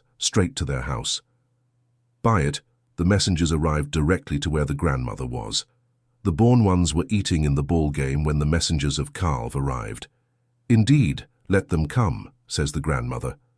The messengers of Calv said, then the messengers of Calv indicated the day of the arrival of the born ones. In 7 days they will be expected, they said to the old one hiding the envoys. Very well, there they will be, answered the grandmother. Oh, messengers, she responded. And the envoys set off and returned to Calv. Then the heart of the grandmother was distressed. Who will I send to speak to my grandchildren?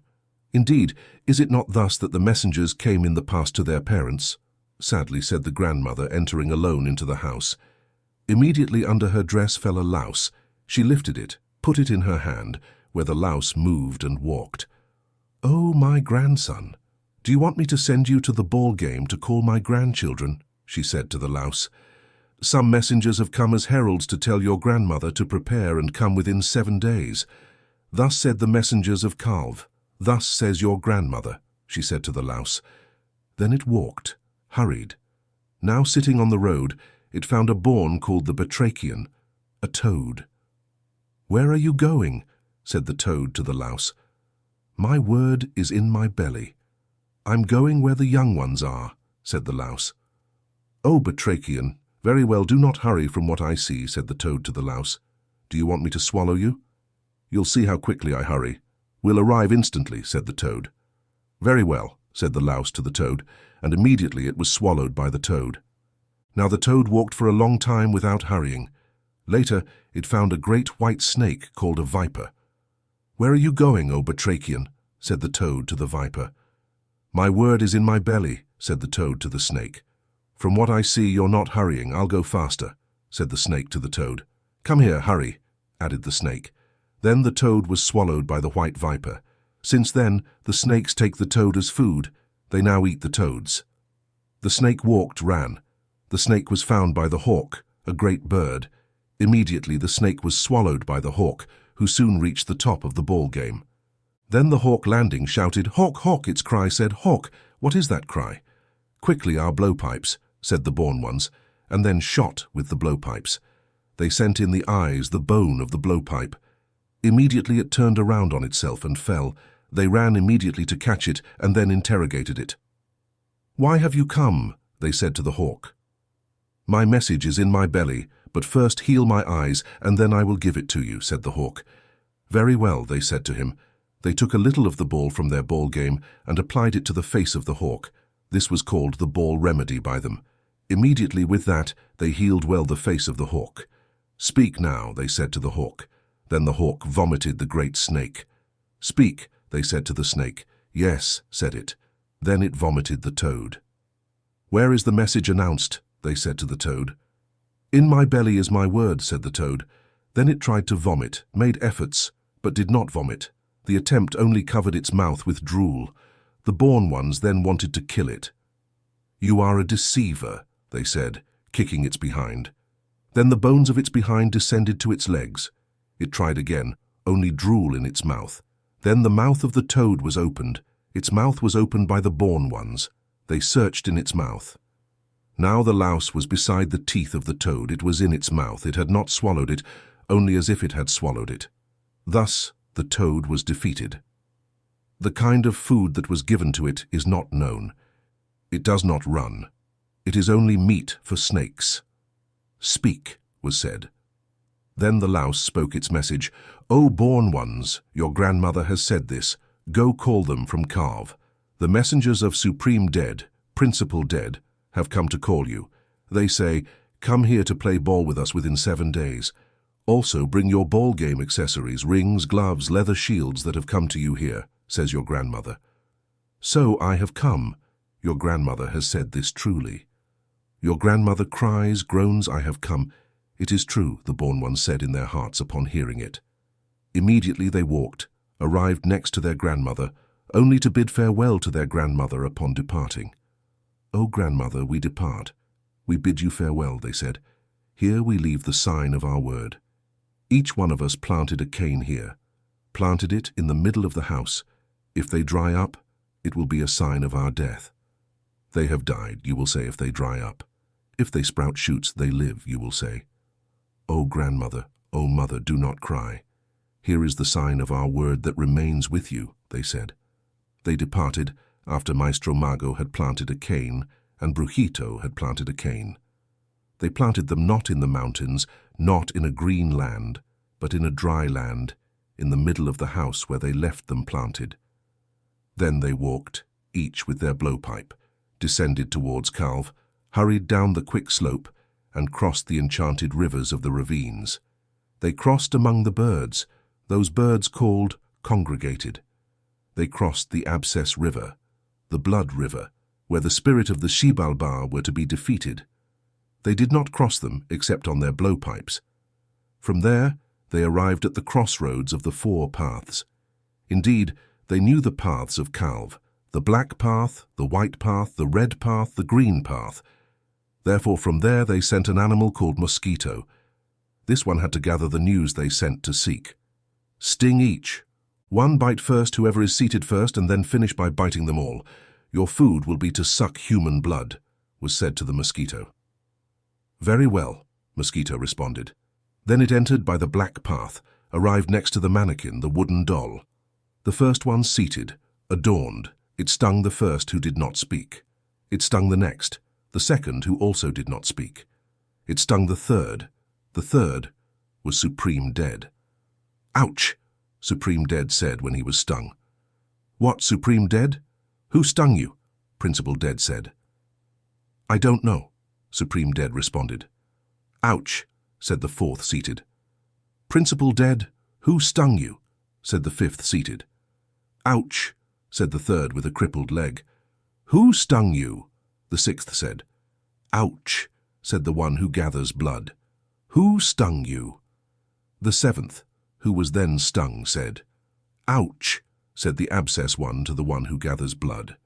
"Who stung you?" said the eighth seated, who was then stung. "Ouch!" said the one with jaundice to the one with the abscess. "Who stung you?" So their names were named. All named each other.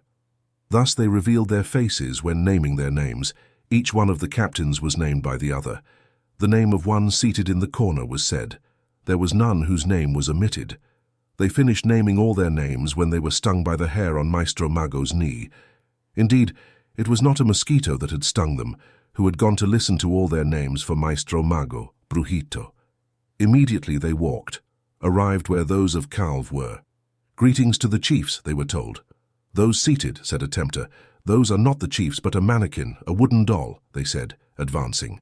Then they greeted, "Greetings, Supreme Dead, greetings, Principal Dead, greetings, Crippled, greetings, Gather Blood, greetings, Abscess, greetings, Jaundice, greetings, Bone Stick, greetings, Skull Stick, greetings, Hawk of Blood, greetings, Bloody Teeth, greetings, Bloody Claws," they said, advancing. Of all they uncovered the faces, named all their names. There was not one name omitted. The Carve would have wanted their names not to be uncovered by them seated. They were told, "Wishing that you sit on a bench." But the born ones did not want that. "That is not our bench, but a bench of burning stone," they said, undefeated. "Very well, go to your dwelling," they were told. Then, undefeated, they entered the dark mansion. That was the first trial of Calv. Then, in the spirit of Calv, from the entrance began their defeat. First they entered the dark mansion, which immediately went to give them their burning pines. Then to each their tobacco was given by the messengers of Supreme Dead. The chief says, "Here the pines at dawn will return. Return their pines and their tobaccos, return them intact," says the chief, they said upon arriving. "Very well," was answered. In reality, they did not light their pines, but put something red in their place. It was a macaw tail that they saw, similar to burning pines. The watchers put only their souls on their tobacco, lit them with that one night. "They are defeated," said the watchers, but their pines were not finished. They had the same appearance, and their tobacco that they had not lit, the same shape. They would go to give them to the chiefs. How have they done it? Where do these men come from? Who brought them? Who engendered them? Truly our heart burns for this. It is not good what they do to us. Strange are their faces, strange their beings, they said among themselves. Then the louse spoke its message. "O born ones, your grandmother has said this. Go call them from Calv. The messengers of Supreme Dead, Principal Dead, have come to call you. They say, come here to play ball with us within 7 days. Also bring your ball game accessories. Rings, gloves, leather shields that have come to you here, says your grandmother. So I have come. Your grandmother has said this truly. Your grandmother cries, groans. I have come, it is true, the born ones said in their hearts upon hearing it. Immediately they walked, arrived next to their grandmother, only to bid farewell to their grandmother upon departing. O grandmother, we depart. We bid you farewell, they said. Here we leave the sign of our word. Each one of us planted a cane here, planted it in the middle of the house. If they dry up, it will be a sign of our death. They have died, you will say, if they dry up. If they sprout shoots, they live, you will say. O grandmother, O mother, do not cry. Here is the sign of our word that remains with you, they said. They departed after Maestro Mago had planted a cane, and Brujito had planted a cane. They planted them not in the mountains, not in a green land, but in a dry land, in the middle of the house where they left them planted. Then they walked, each with their blowpipe, descended towards Calv, hurried down the quick slope and crossed the enchanted rivers of the ravines. They crossed among the birds, those birds called congregated. They crossed the Abscess River, the Blood River, where the spirit of the Xibalba were to be defeated. They did not cross them except on their blowpipes. From there they arrived at the crossroads of the 4 paths. Indeed, they knew the paths of Calv, the black path, the white path, the red path, the green path. Therefore from there they sent an animal called Mosquito. This one had to gather the news they sent to seek. Sting each one, bite first whoever is seated first, and then finish by biting them all. Your food will be to suck human blood, was said to the mosquito. Very well, Mosquito responded. Then it entered by the black path, arrived next to the mannequin, the wooden doll. The first one seated, adorned. It stung the first, who did not speak. It stung the next, the second, who also did not speak. It stung the third. The third was Supreme Dead. Ouch, Supreme Dead said when he was stung. What, Supreme Dead? Who stung you? Principal Dead said. I don't know, Supreme Dead responded. Ouch, said the fourth seated. Principal Dead, who stung you?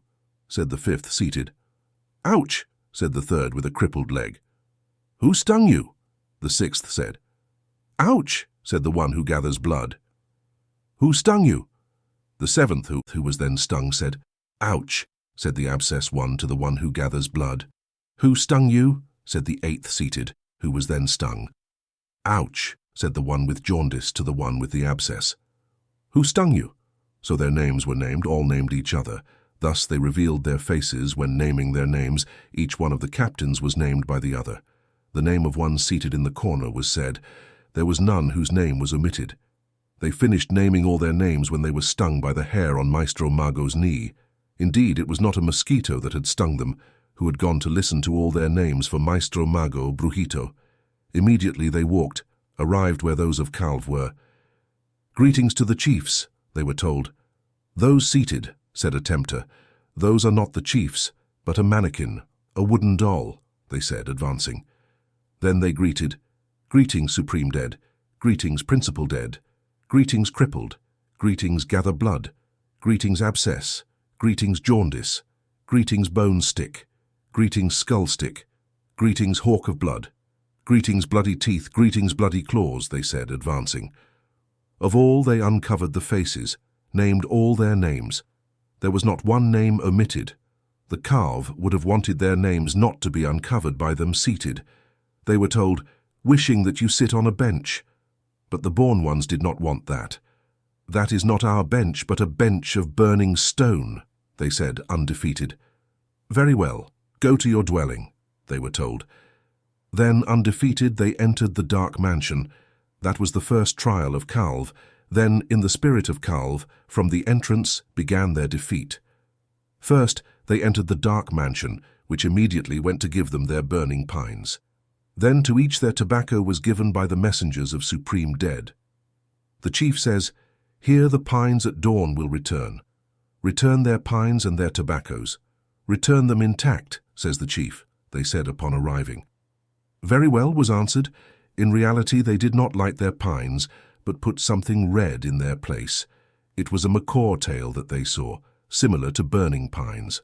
The watchers put only their souls on their tobacco, lit them with that one night. They are defeated, said the watchers, but their pines were not finished. They had the same appearance, and their tobacco that they had not lit, the same shape. They would go to give them to the chiefs. How have they done it?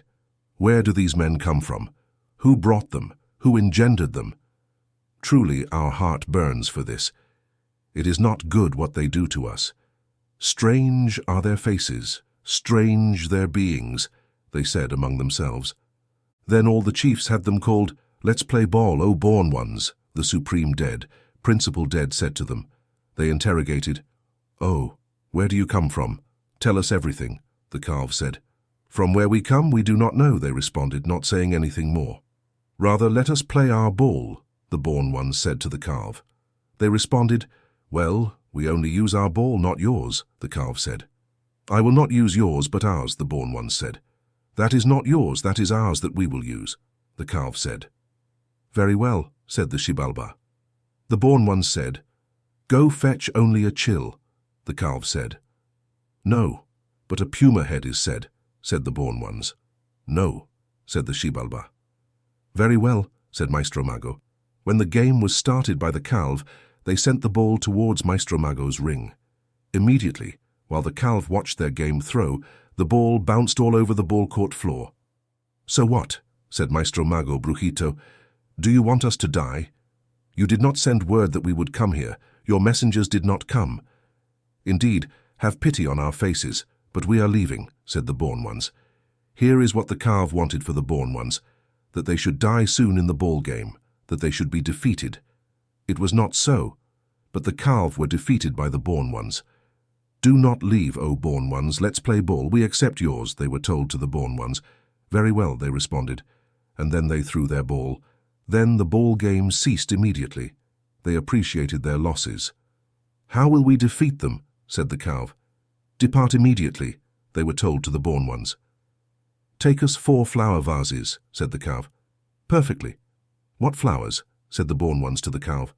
A bouquet of red crotalaria, a bouquet of white crotalaria, a bouquet of yellow crotalaria, "A bouquet of big fish," said the calf. "Very well," responded the born ones. Then the arrows guarding them descended. All equal in strength, numerous were the arrows guarding those born ones. But good were the hearts of these, when they gave to those who would defeat the born ones. The calf rejoiced already that these would be defeated. "We acted well, they will be defeated," said the Xibalba. "Where will you go for flowers?" they said in their thoughts. "Indeed, tonight you will give us the flowers. We will win now," said the calf to the born ones. "Very well. Tonight we will also play ball," they said, bidding them farewell.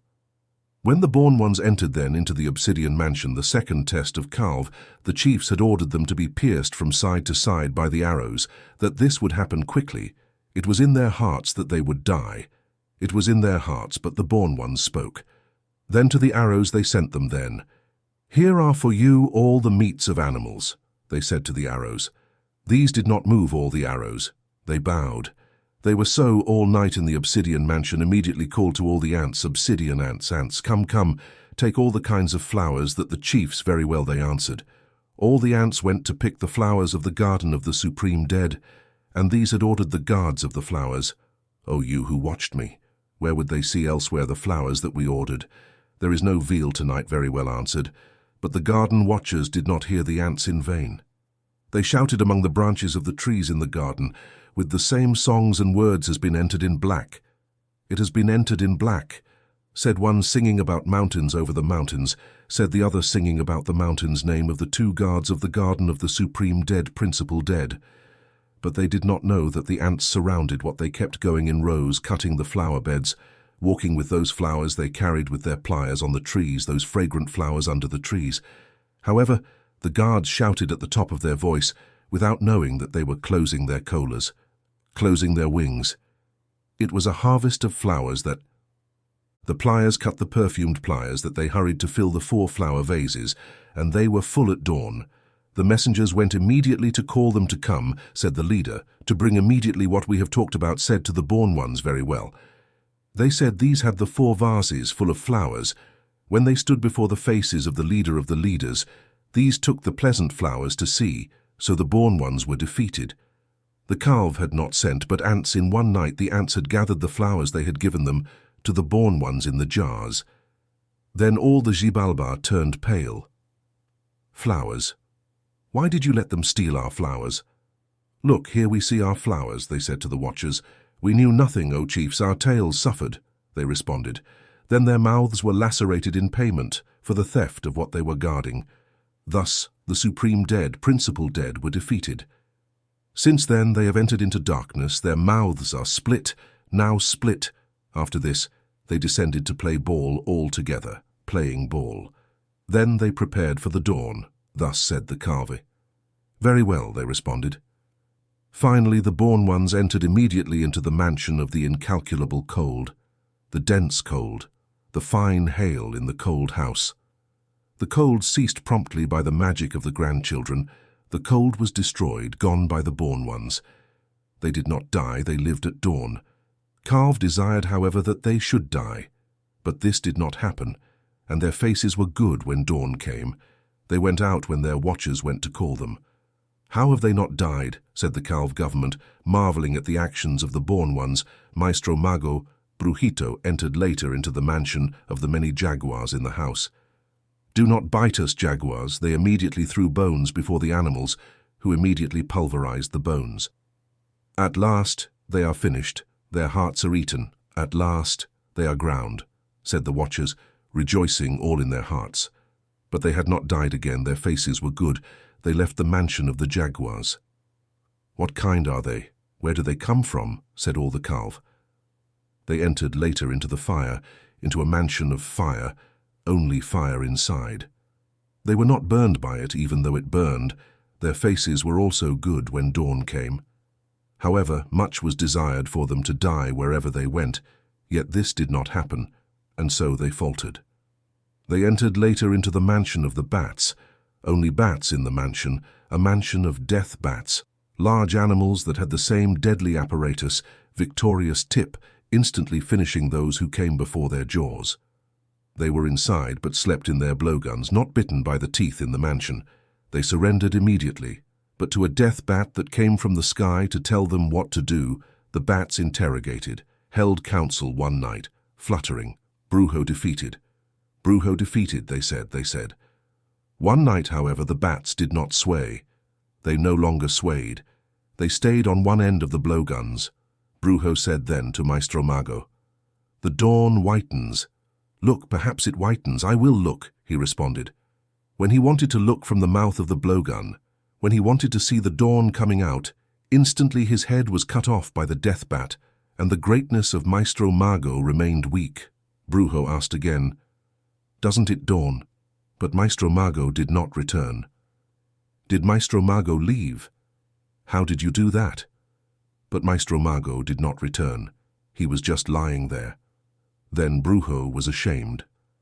"Alas, we are defeated," he said, immediately placing Maestro Mago's head in the ball game, fulfilling the word of the supreme dead, principal dead. All the calve rejoiced because of Maestro Mago's head. Then Brujo called all the animals, pigs, spines, pigs, all the small animals, the large animals during the night, and the same night he asked them what they ate. "What is your food?" "Here I have called you to go take your food," he said, Brujo. "Very well," they responded. Then they went to take theirs. Then everyone went to choose. There were those who went to take the rotten. There were those who went to take the grass. There were those who went to take the stone. There were those who went to take the earth. Various were the foods of the small animals, of the large animals. Behind them remained the armored tortoise. It went to take its part. Zigzagging, it reached the end of the body and placed itself in the place of Maestro Mago's head. Instantly the bones of the face were carved on it. Many wise ones came from the sky, the spirits of the sky. The same masters before came to become seen. They came upon the mansion of the bats. Although Maestro Mago's head was not immediately finished, it was well done. It appeared with beautiful hair and also spoke. And now, behold, it wanted to become day. It reddened. The world opened day. The opossum is going to exist. "Yes," responded the grandfather. Then he opened his legs. Afterward there was darkness again. 4 times the grandfather opened his legs. Behold, the opossum is opening. "Now," say the men when it illuminated. Then began the existence. "The head of Maestro Mago is fine," so it was said. "Fine," was responded. So the mold of the head was made, and it truly resembled a head. Immediately they made their decisions. They recommended not to play ball anymore. "Do not risk more than you," Brujito said. Immediately he ordered a rabbit to go and position itself on the ball game and stay on the edge.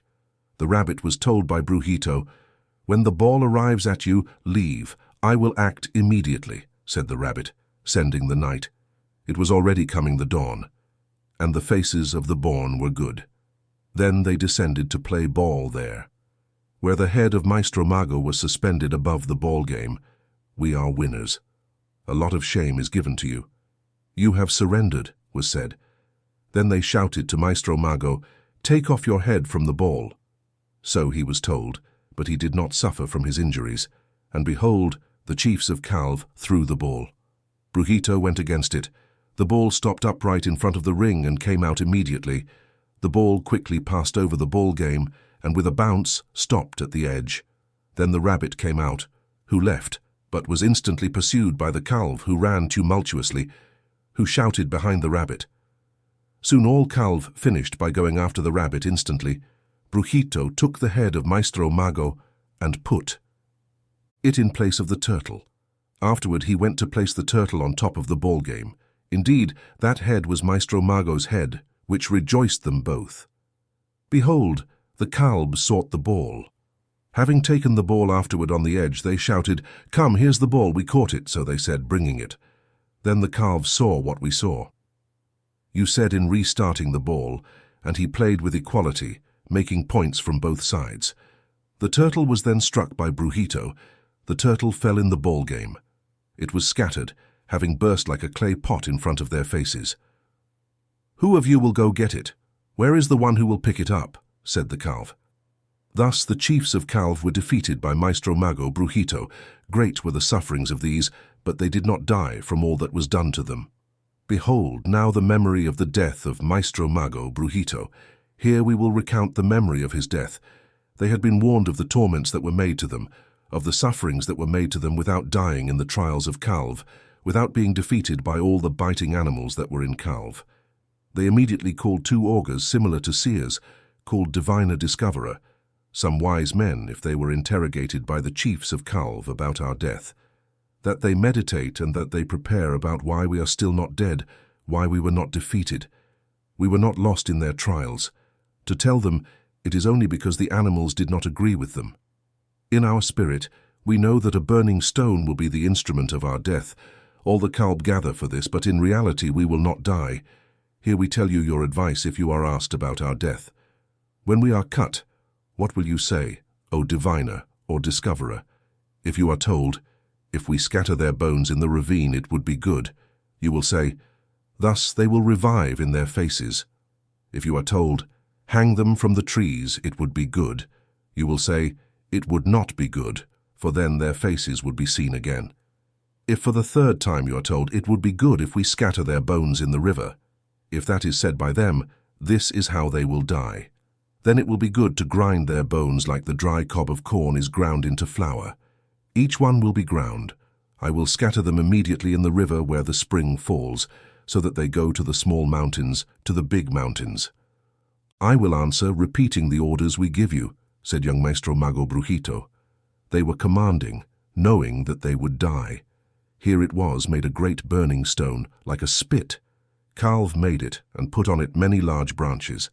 The messengers arrived immediately to accompany them, the messengers of Supremo Muerto and Principal Muerto, who came to see, let's go with the engendrados to see what we are going to roast, says the chief or engendrados. It was said, very well, they answered. They walked hurriedly, arrived next to the semi-subterranean oven. You who endure in mockery, let's take our fermented drinks here, and let each of us stretch out our arms 4 times, or engendrados said by Supremo Muerto. Do not mock us like that. We do not know perhaps that we will die, O chiefs, they answered, embracing face to face. They stretched their arms and went to lie face down, both on the semi-subterranean oven, and then they died. Immediately all the Xibalba rejoiced for their whistles, for their noises. Finally, we are truly victorious. It is not promptly as they have given, they said finally. They called diviner and discoverer, to whom the engendrados had left their orders. Thus they were asked, where should the bones go? And when they had guessed, the Calv ground the bones. They went to scatter them in the river, but the bones did not go far. They descended instantly to the bottom of the water, where they became beautiful adolescents, from whom, in truth, the faces were again manifested.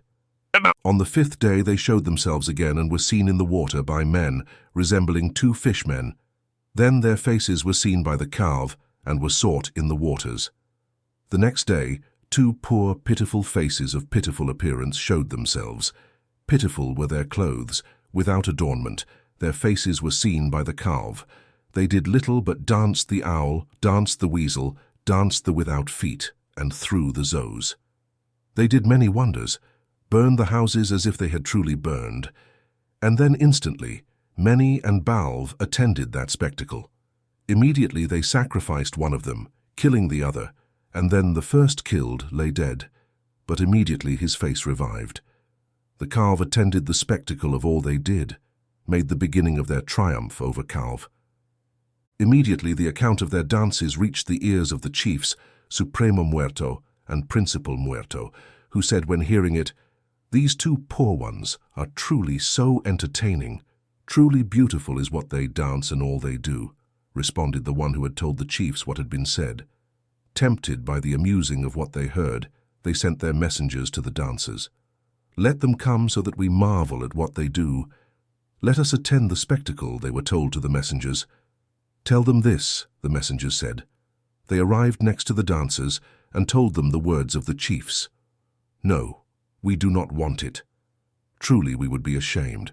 We would not have shame to go up to the mansion of the chiefs because of our ugly faces, of our very big eyes, of the poor ones. It has not been seen that we only dance. What would our comrades of misery say, who are also there desiring to participate in our dances, and in them revive their faces. No, we will not pray like this with the chiefs. We do not want it, Maestro Mago Brujito said, excusing himself sorrowfully. Their faces were angry, tormented, unwilling to go quickly, and many times the messengers treated them violently. They hit them to take them before the chiefs. Thus they arrived before the chiefs, humbled themselves, lowered their faces upon entering, humbled themselves, bowed, presenting a pitiful aspect upon entering, true faces of the poor ones. Then they were questioned about their regions, their tribes. They were asked about their mothers, their fathers. "From whom do you come?" they were asked. "We don't know, chief. We didn't know the faces of our mothers, our fathers. We were very young when they died," they replied without saying more. "Very well, do as you please. We will admire you. We will give you your payment," they were told. "We don't want anything. We truly are afraid," they responded to the chiefs. "Do not fear or be ashamed. Dance now, perform the dance that we may see everything you do as our hearts desire. I will depart immediately, O poor ones, and we will give you your payment," they were told. When they began their songs, their dances, all the calf came to lie down to witness everything. Immediately they danced the weasel, danced the owl, danced the armadillo. The chief said to them, "My sacrificer, and afterward, when by you his face revives," he told them. "So be it," they responded. They sacrificed the dog, and afterward, when his face revived, the dog rejoiced greatly. When his face revived, he danced his tail. "Now burn my house," he told them. Then they burned the chief's house. All the chiefs were lying in the mansion unburned. Immediately afterward, only the house of Supremo Muerto was destroyed. All the chiefs were amazed, rejoicing greatly at the dance. Then they were told by the chief, "Now kill a man sacrificed, so that he dies," they were told. "Very well," they answered. Then they made a man. They sacrificed him, tore out his heart, and raising it, they put it before the chiefs. Supremo Muerto and Principal Muerto were astonished, but immediately afterward his face revived by the dancers. The face of that man rejoiced greatly when it revived. The chiefs marveled. "Now sacrifice yourselves, our hearts truly desire to see that your dance," they told the chiefs. "Very well, O chiefs," they were answered. Immediately they sacrificed one to the other. Here, young Maestro Mago was sacrificed by Brujito. Successively his legs, his arms, his heads were detached. Everything was separated and taken far away. His heart was torn out and placed before all the chiefs of Calv, who were turning, intoxicated, attending to this. Brujito, dancing, said, "Get up," immediately reviving greatly. The chiefs rejoiced because what was done pleased the hearts of Supremo Muerto and Principal Muerto, who felt as if they had danced themselves. Finally, in the burning desire, the curiosity of the hearts of the chiefs for the dance of Maestro Mago or Brujito, these words were spoken by Supremo Muerto and Principal Muerto. "Do the same with us, sacrificed," they said to young Maestro Mago and Brujito. "Very well, your hearts will revive. Death exists for you. We must rejoice, O chiefs, for your children, for your engendrados," they responded to the chiefs. "Here first we sacrifice the supreme chief called Supremo Muerto, chief of Calva. Having died, Supremo Muerto seized Principal Muerto and sacrificed him without reviving his face. Then, seeing their chiefs dead, the calf opened, fled in an instant. They were opened 2 by 2 as punishment for their faces. In an instant the death of a chief happened, but without being found, without being reached, they pleaded. "Have pity on my face," he said when he was recognized. All his children, his roll, went to a great ravine, filling it with a single block, the great abyss. They were piled up there when countless ants appeared, came to drive them out of the ravine. Led then along the way upon arrival, they humbled themselves, surrendered, all humbled themselves upon presenting themselves. Thus was defeated the government of Calv. Only the wonders of the engendrados, only their metamorphoses did this. Go away, they said their names, exalted to the face of all Calv. "Listen to our names, we will also tell you the names of our fathers. Here we are, young Maestro Mago and Brujito. These are our names. Here are our fathers whom you killed, Supremo Maestro Mago and Principal Maestro Mago. These are their names. Here are the tormentors of the pains of our fathers.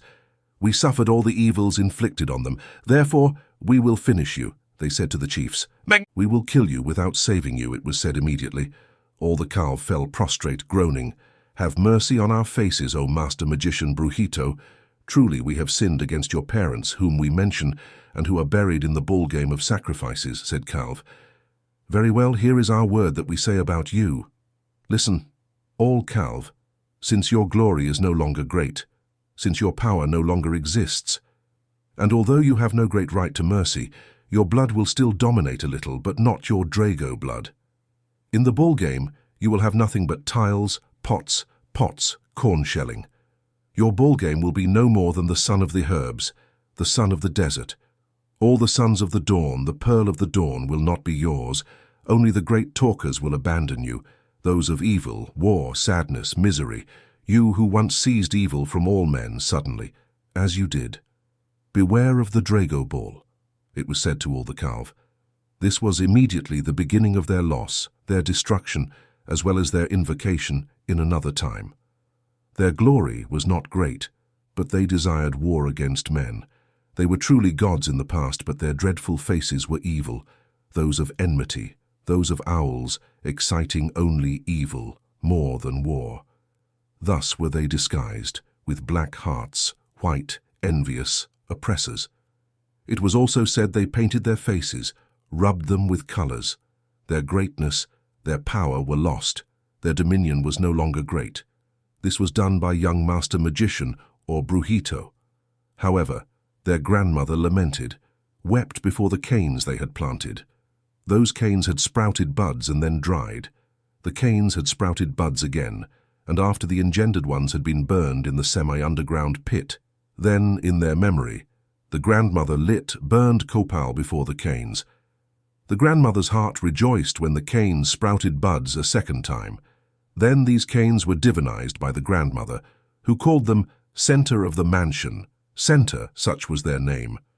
Living canes in smoothed earth became their name. Here they were called center of the mansion. Center because those canes had been planted in the center of the house. She called smoothed earth, living canes in smoothed earth, those canes that the engendered ones had planted. Here they were called living canes, those canes because they had sprouted buds. That name was given by the ancient Haida to what Master Magician Brujito had left planted to his grandmother in memory of them. Here are firstly their parents, who had died in another time, Supreme Master Magician, Principal Master Magician. The engendered ones also saw there in Calv the faces of their parents. The parents spoke to their substitutes, who had overcome Calv. Here then are the funerals of their parents made by them. The funerals of Principal Master Magician went to perform the funerals in the ball game of sacrifices. For this they wanted to make his face. They sought it, for there his name, his entire mouth, his nose, his bones, his face were obtained. First, his name. Almost nothing else he wanted to say more than that, without pronouncing the name of the Master Magicians. His mouth did not want to say more than that. Here, in addition, they linked the spirit of their parents to those left in the ball game of sacrifices. They were invoked thereafter. They told the engendered, in order to rest their hearts, the first, you will go first. Also you will be glorified by the children of the dawn, the prior of the dawn. Your name will not be lost. That's how they said to their parents. In order to rest their spirits, we are the avengers of your death, of the torments that were made to you suffer. So they were ordered to those who had defeated all, and bowed they rose immediately. Here in the middle of the light, they suddenly rose to the skies, and one was the sun and the other the moon. And they illuminated the vault of the sky, the face of the earth. They dwell in the heavens, then also rose to the heavens. The 400 young men killed by wise earth balance here, that these accompanied them to the heavens, and in them they became stars. Here is the beginning of when counsel was held about man, when they sought what would enter the flesh of man, the so-called procreators, generators, builders, trainers, powerful rulers of heaven spoke thus. Now the dawn spreads. The construction is finished. Here it becomes visible, the support, the betrayer, the son of the dawn, the engendered of the dawn. Here it sees the man, the humanity on the surface of the earth, so they said. They gathered, arrived, came to hold counsel in the darkness. In the night then here they sought, argued, meditated, deliberated. So they came to hold counsels on the appearance of dawn. They managed, found what should enter the flesh of man. Now, well it lacked so that they were manifest, the sun, the moon, the stars on the constructors, the formers, in houses on pyramids, in fish mansion, thus called born yellow mass. The white mass here are the men of the animals that brought food, fox, coyote, parrot, raven. The four animals announcers of the news of the yellow mass of the white mass, born in houses on pyramids, and the path of houses on pyramids here, is that finally the substance that should enter the flesh of the man built from the man, this was his blood. This became the blood of the man. This ear of corn finally entered the man for the procreators, for the generators rejoiced. So they arrived in the excellent land full of tasty things, many yellow ears of corn, white ears of corn, plenty of cocoa, fine cocoa currency, countless red zapatillos, cherimoyas, fruits, beans, sapotes, wild honey. A plenitude of exquisite foods were in that city called houses on pyramids near the mansion of the fish, provisions of all kinds, small provisions, large provisions, small cemeteries, large cemeteries. All of this was shown the way by the animals. Then the yellow corn, the white corn was ground, and the ancient concealer made 9 beverages. Food was introduced into the flesh, made fat. The fat became the essence of the arms, the muscles of man. Thus did the procreators, the engenderers, the dominators, the powerful ones of heaven. As it is said, immediately was pronounced the word of construction, of formation of our first mothers, first fathers. Only yellow ears of corn, white ears of corn entered into their flesh, unique nourishment of the legs, of the arms of man. Such were our first mothers, first fathers, only constructed, only formed. They had no mothers, they had no fathers. We simply called them men without women. They were procreated without women. They were engendered by those of the constructed, those of the formed, the procreators, the engenderers. Only by magical power, only by magical knowledge was their construction, their formation, by the builders, the formers, the procreators, the engenderers, the dominators, and the powerful ones of heaven. And then they had human appearance, and they were men. They spoke, they said, they saw, they heard, they walked, they made good men. Beautiful appearance of men, the memory existed. They saw instantly, their gaze rose, they saw everything, knew the whole world. When they looked, at the same instant their sight looked around. They saw everything hidden without before moving. When they looked at the world, they saw everything that exists in it. Numerous were their knowledge. Their thoughts went beyond wood, stone, lakes, seas, mountains, valleys. Truly men to whom love was owed, rapper sorcerer, night sorcerer, booty guard, lunar sorcerer, were then questioned by those of construction, those of formation. What do you think of your being? Do you not see, do you not hear? Your language, your walk is not good. Look then, and see the world. If the mountains, the valleys do not appear, look to instruct them, they were told. They immediately saw the entire world and then gave thanks to the builders, the formers. Truly, twice thanks, 3 times thanks. We were born, we had a mouth, we had a face, we spoke, we heard, we meditated, we moved well, we knew far, near, we saw the big, the small in the sky, on the earth. Thanks we give to you. We were born. Oh, those of construction, those of formation, we exist. Oh, our grandmother, oh, our grandfather, they said, giving thanks for their construction, their formation. They finished knowing everything, looking at the 4 corners, the 4 angles in the sky, on the earth, those of construction, those of formation. They did not listen to this with pleasure. It is not right what they say. Our constructed, our formed ones know everything, the big, the small, they said. Therefore they held a council, the procreators, the engenderers.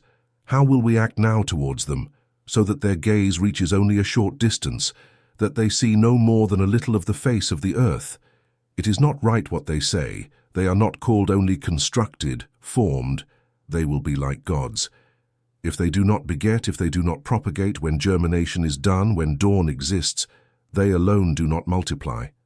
Let that be only a little undone. What we wanted them to be, it is not right what we say. They would be equal to those who made them, those whose knowledge extends far, those who see everything, was said by the spirits of the sky, giant master of lightning, trace of lightning, splendor of lightning, powerful rulers of the sky, procreators, engenderers, ancient secret, ancient concealer, constructor, formers.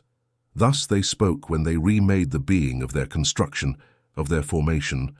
Then they were petrified eyes of the four by the spirits of the sky.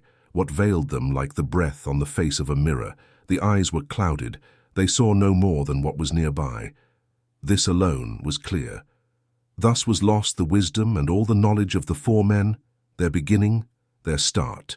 Thus, firstly, they were constructed, they were formed, our grandfathers, our fathers by the spirits of the sky, the spirits of the earth. Then their wives also existed, their women lived, the gods held counsel. So during their sleep, the four received truly beautiful women who existed with the rapper sorcerer, night sorcerer, booty guard, lunar sorcerer. When they woke, their wives existed.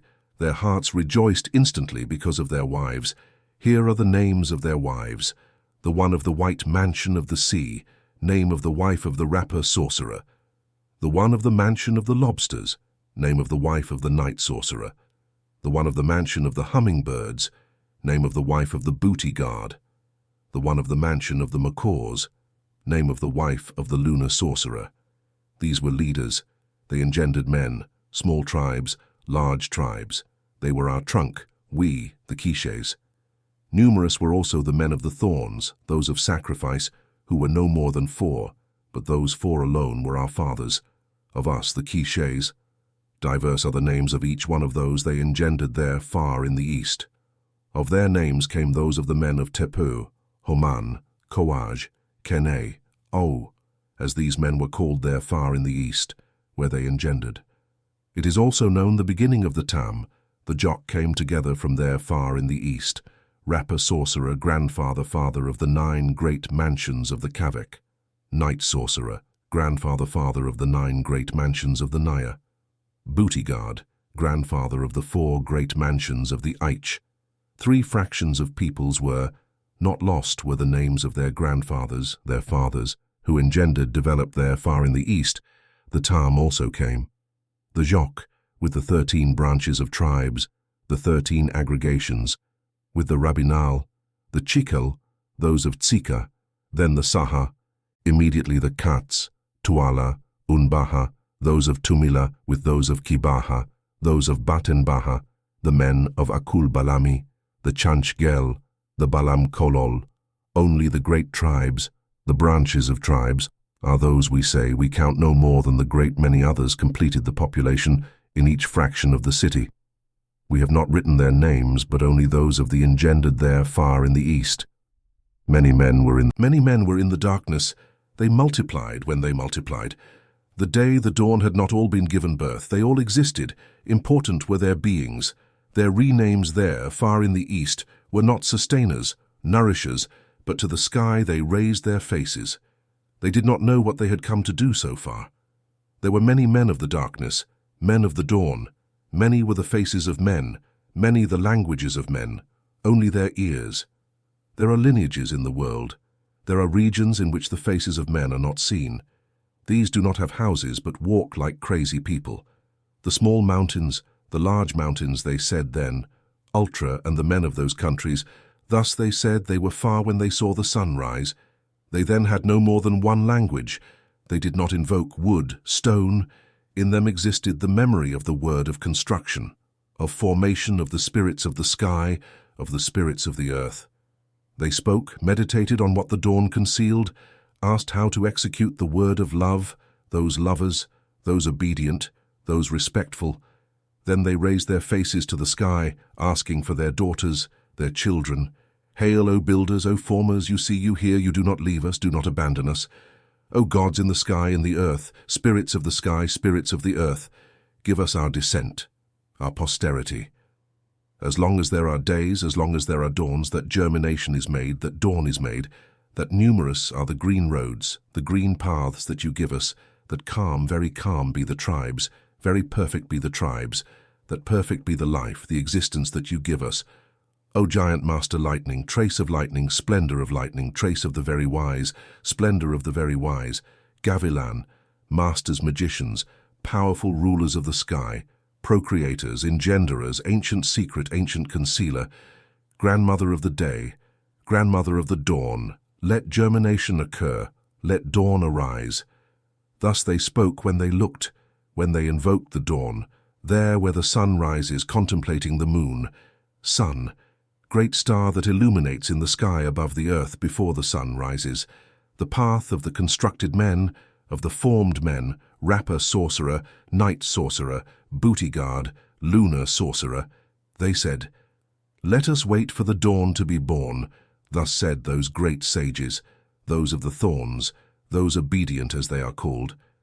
There was neither wood nor stone to keep our first mothers, our first fathers. Nevertheless, their hearts grew tired of waiting for the day. Numerous were already all the tribes with the names Ye, those of the thorns, those of sacrifice. Let us go search. Let us see where to keep our signs if we have these. We can light fire before them for a long time that we are here, and there are no guardians for us, they said. The rapper sorcerer, night sorcerer, booty guard, lunar sorcerer, heard of a city and departed.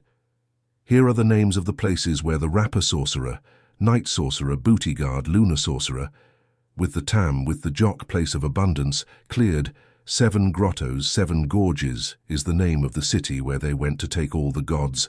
All went there far to the place of abundance. Innumerable were the men who arrived, numerous those who entered in order the gods were given to them. The first were those of the rapper sorcerer, night sorcerer, booty guard, lunar sorcerer, who rejoiced here that we have finally found what we sought. They said here it is the first to come out, rainy name of the vines. Then a man showed himself in the face of the rapper sorcerer, night sorcerer, booty guard, lunar sorcerer. That messenger of Calv said to them, indeed, here is your God, here is your support, here is the substitute, the memory of your builders, your formers. Do not give your fire to the tribes until they give to Rainy, your leader, what they must give you. Ask Rainy what they must give him to collect fire. Thus said that Calvi. His being was like that of a bat. I am the messenger of your builders, your formers, added Calv. Then they rejoiced in their spirit, grew rainy, sour volcano. When that Calv spoke, suddenly he erased himself from their faces without leaving. Then came the tribes that perished from the cold, much hail, darkness, icy rain, incalculable the cold now. So all the tribes were found trembling, stuttering from cold upon arriving there where they were. Rapper sorcerer, night sorcerer, booty guard, lunar sorcerer, great was the affliction of their sad hearts. Their mouths were sad, their faces immediately the tribes arrived secretly before the faces of rapper sorcerer, night sorcerer, booty guard, lunar sorcerer. You will not have pity on our faces, of us who ask for nothing more than a little of your fire. Not a single house has been found for us, not a single country for us when you were built, when you were formed. Have pity on our faces, they said. What will you give us so that we will have pity on your faces, it was said. Well, we will give you precious metals, responded the tribes. We do not want precious metals, said the rapper sorcerer, night sorcerer. What do you want? We will ask you soon, responded the tribes. Oh, Rainy, what will the tribes give that come to ask for your fire? They said. Then the rapper sorcerer, night sorcerer, booty guard, lunar sorcerer said, well, they will want to be united to me, under their crotch, under their axilla. They want their hearts that I embrace them, I, Rainy. If they do not want it, I will not give them fire, said Rainy. Tell them little by little I do not want from now on their union under their crotch, under their axilla, he said. Say it was said to the rapper sorcerer, night sorcerer, booty guard, lunar sorcerer. Then they said the word of Rainy. Very well, it is also good that we embrace them, responded the tribes. When they heard, they received the word of Rainy. They did not take long to say, we will soon receive it. Then they received the fire and then warmed up. However, a fraction of the tribes took out fire from the friction. The serpent of fertility from the mansion of the bats was the name of the god of the Caquix, his image only a bat. When they obtained the wood, they rubbed it all together until the fire had ignited. The Caquix did not ask later, did not give up. All the other tribes submitted when they gave the lower part of their crotch, the lower part of their axilla, to be opened. That was the opening of which Rainy had spoken. Then all the tribes were sacrificed before his face. Then the heart was torn out from under the crotch of the axilla. This operation had not yet been taught before it was done by an oracle of Rainy. They died by the force, by the domination of the rapper sorcerer, night sorcerer, booty guard, lunar sorcerer. From the place of abundance, Barranco had come the custom of not eating. They kept perpetual fasting, but observed the dawn. They spied on the sunrise, took turns to see the great star called Moon Sun, the first before the sun, when the day was born. The magnificent Moon Sun was always above their faces at sunrise, when they were in the so-called place of abundance, Barranco of Dawn. They came to them not here where they received their strength, their power, but there it was where they were bent. They humbled the tribes to the small tribes, when they were sacrificed before Rainy, when they gave him the blood, the sap, the crotch of the axilla of all those men. For this, in place of abundance, the strength came to them, the great science that was in them, in the darkness, in the night, and that was also in what they did came. So they detached from there, where they left. The rising sun is not here. Our house we are going to see where we will plant it, said. Then Rainy truly spoke to the rapper sorcerer, night sorcerer, booty guard, lunar sorcerer, before all give thanks. Then bleeding ears, prick your elbows. Sacrifice such will be your thanksgiving to the face of the gods, very well responded. Bleed the ears immediately began their song. Their coming from the place of abundance, their hearts cried when they came. Now they were banished from the place of abundance, abandoning them. Ah no, we will see here the dawn, the birth of the day, when the surface of the earth is lit. They said they left, but left people on the way. There were men left there asleep. Each tribe always got up to see the star signal of the day. This signal of dawn was in their hearts when they came from the east, and with equal face they went to a great distance from there. Now we are told, then they reached the top of a mountain. There all the men who through with the tribes gathered there, they consulted. And the name of the mountain is now from the Consultation. Such is the name of the mountain they gathered in it to glory. I man. Quechua you Tam is your name, said to Lost Tam was then said to the Joke. You Joke is your name, these three fractions. Quechua will not be lost, and our words will be equal. Said when applying their names. Then names were also put on them. Caquix fire, out of the wood is a name. The Rabanal also had their name not lost. Now there were also those of Tzichinjaya. Current names, such are the names with which they called each other. There they gathered waiting for the dawn, stalking the exit of the star. The first before the day from afar we came, but we separated. They said to each other, behold, their hearts were afflicted. Great were their sufferings. There wherever they went, there was no food, no sustenance. They smelled only the trunk of their sticks to imagine they ate, for when they came, they did not eat. Their passage by sea does not appear. They passed as if there had been no sea, only on stones they passed, and those stones protruded in the sand. Then they called arranged stones sand's torn name given by them, to the place where they passed in the sea, having separated the water there where they passed here, is that being afflicted, their hearts consulted among themselves, for there was for food only a mouthful, a little corn. They were piled up there on the mountain called the Consultation. They also brought to Rainy Sour, volcano rapper sorcerer, and his wife called the White Mansion of the Sea, made a great fast. They did the same rapper Nocturne and his wife the Mansion of the Lobsters and Booty Guard, and his wife the Mansion of the Hummingbirds made a great fast. They did the same lunar sorcerer, and his wife the Mansion of the Macaws were fasts in darkness in the night. Great was their sadness when they were on the mountain now called the Consultation, where the gods spoke to them again.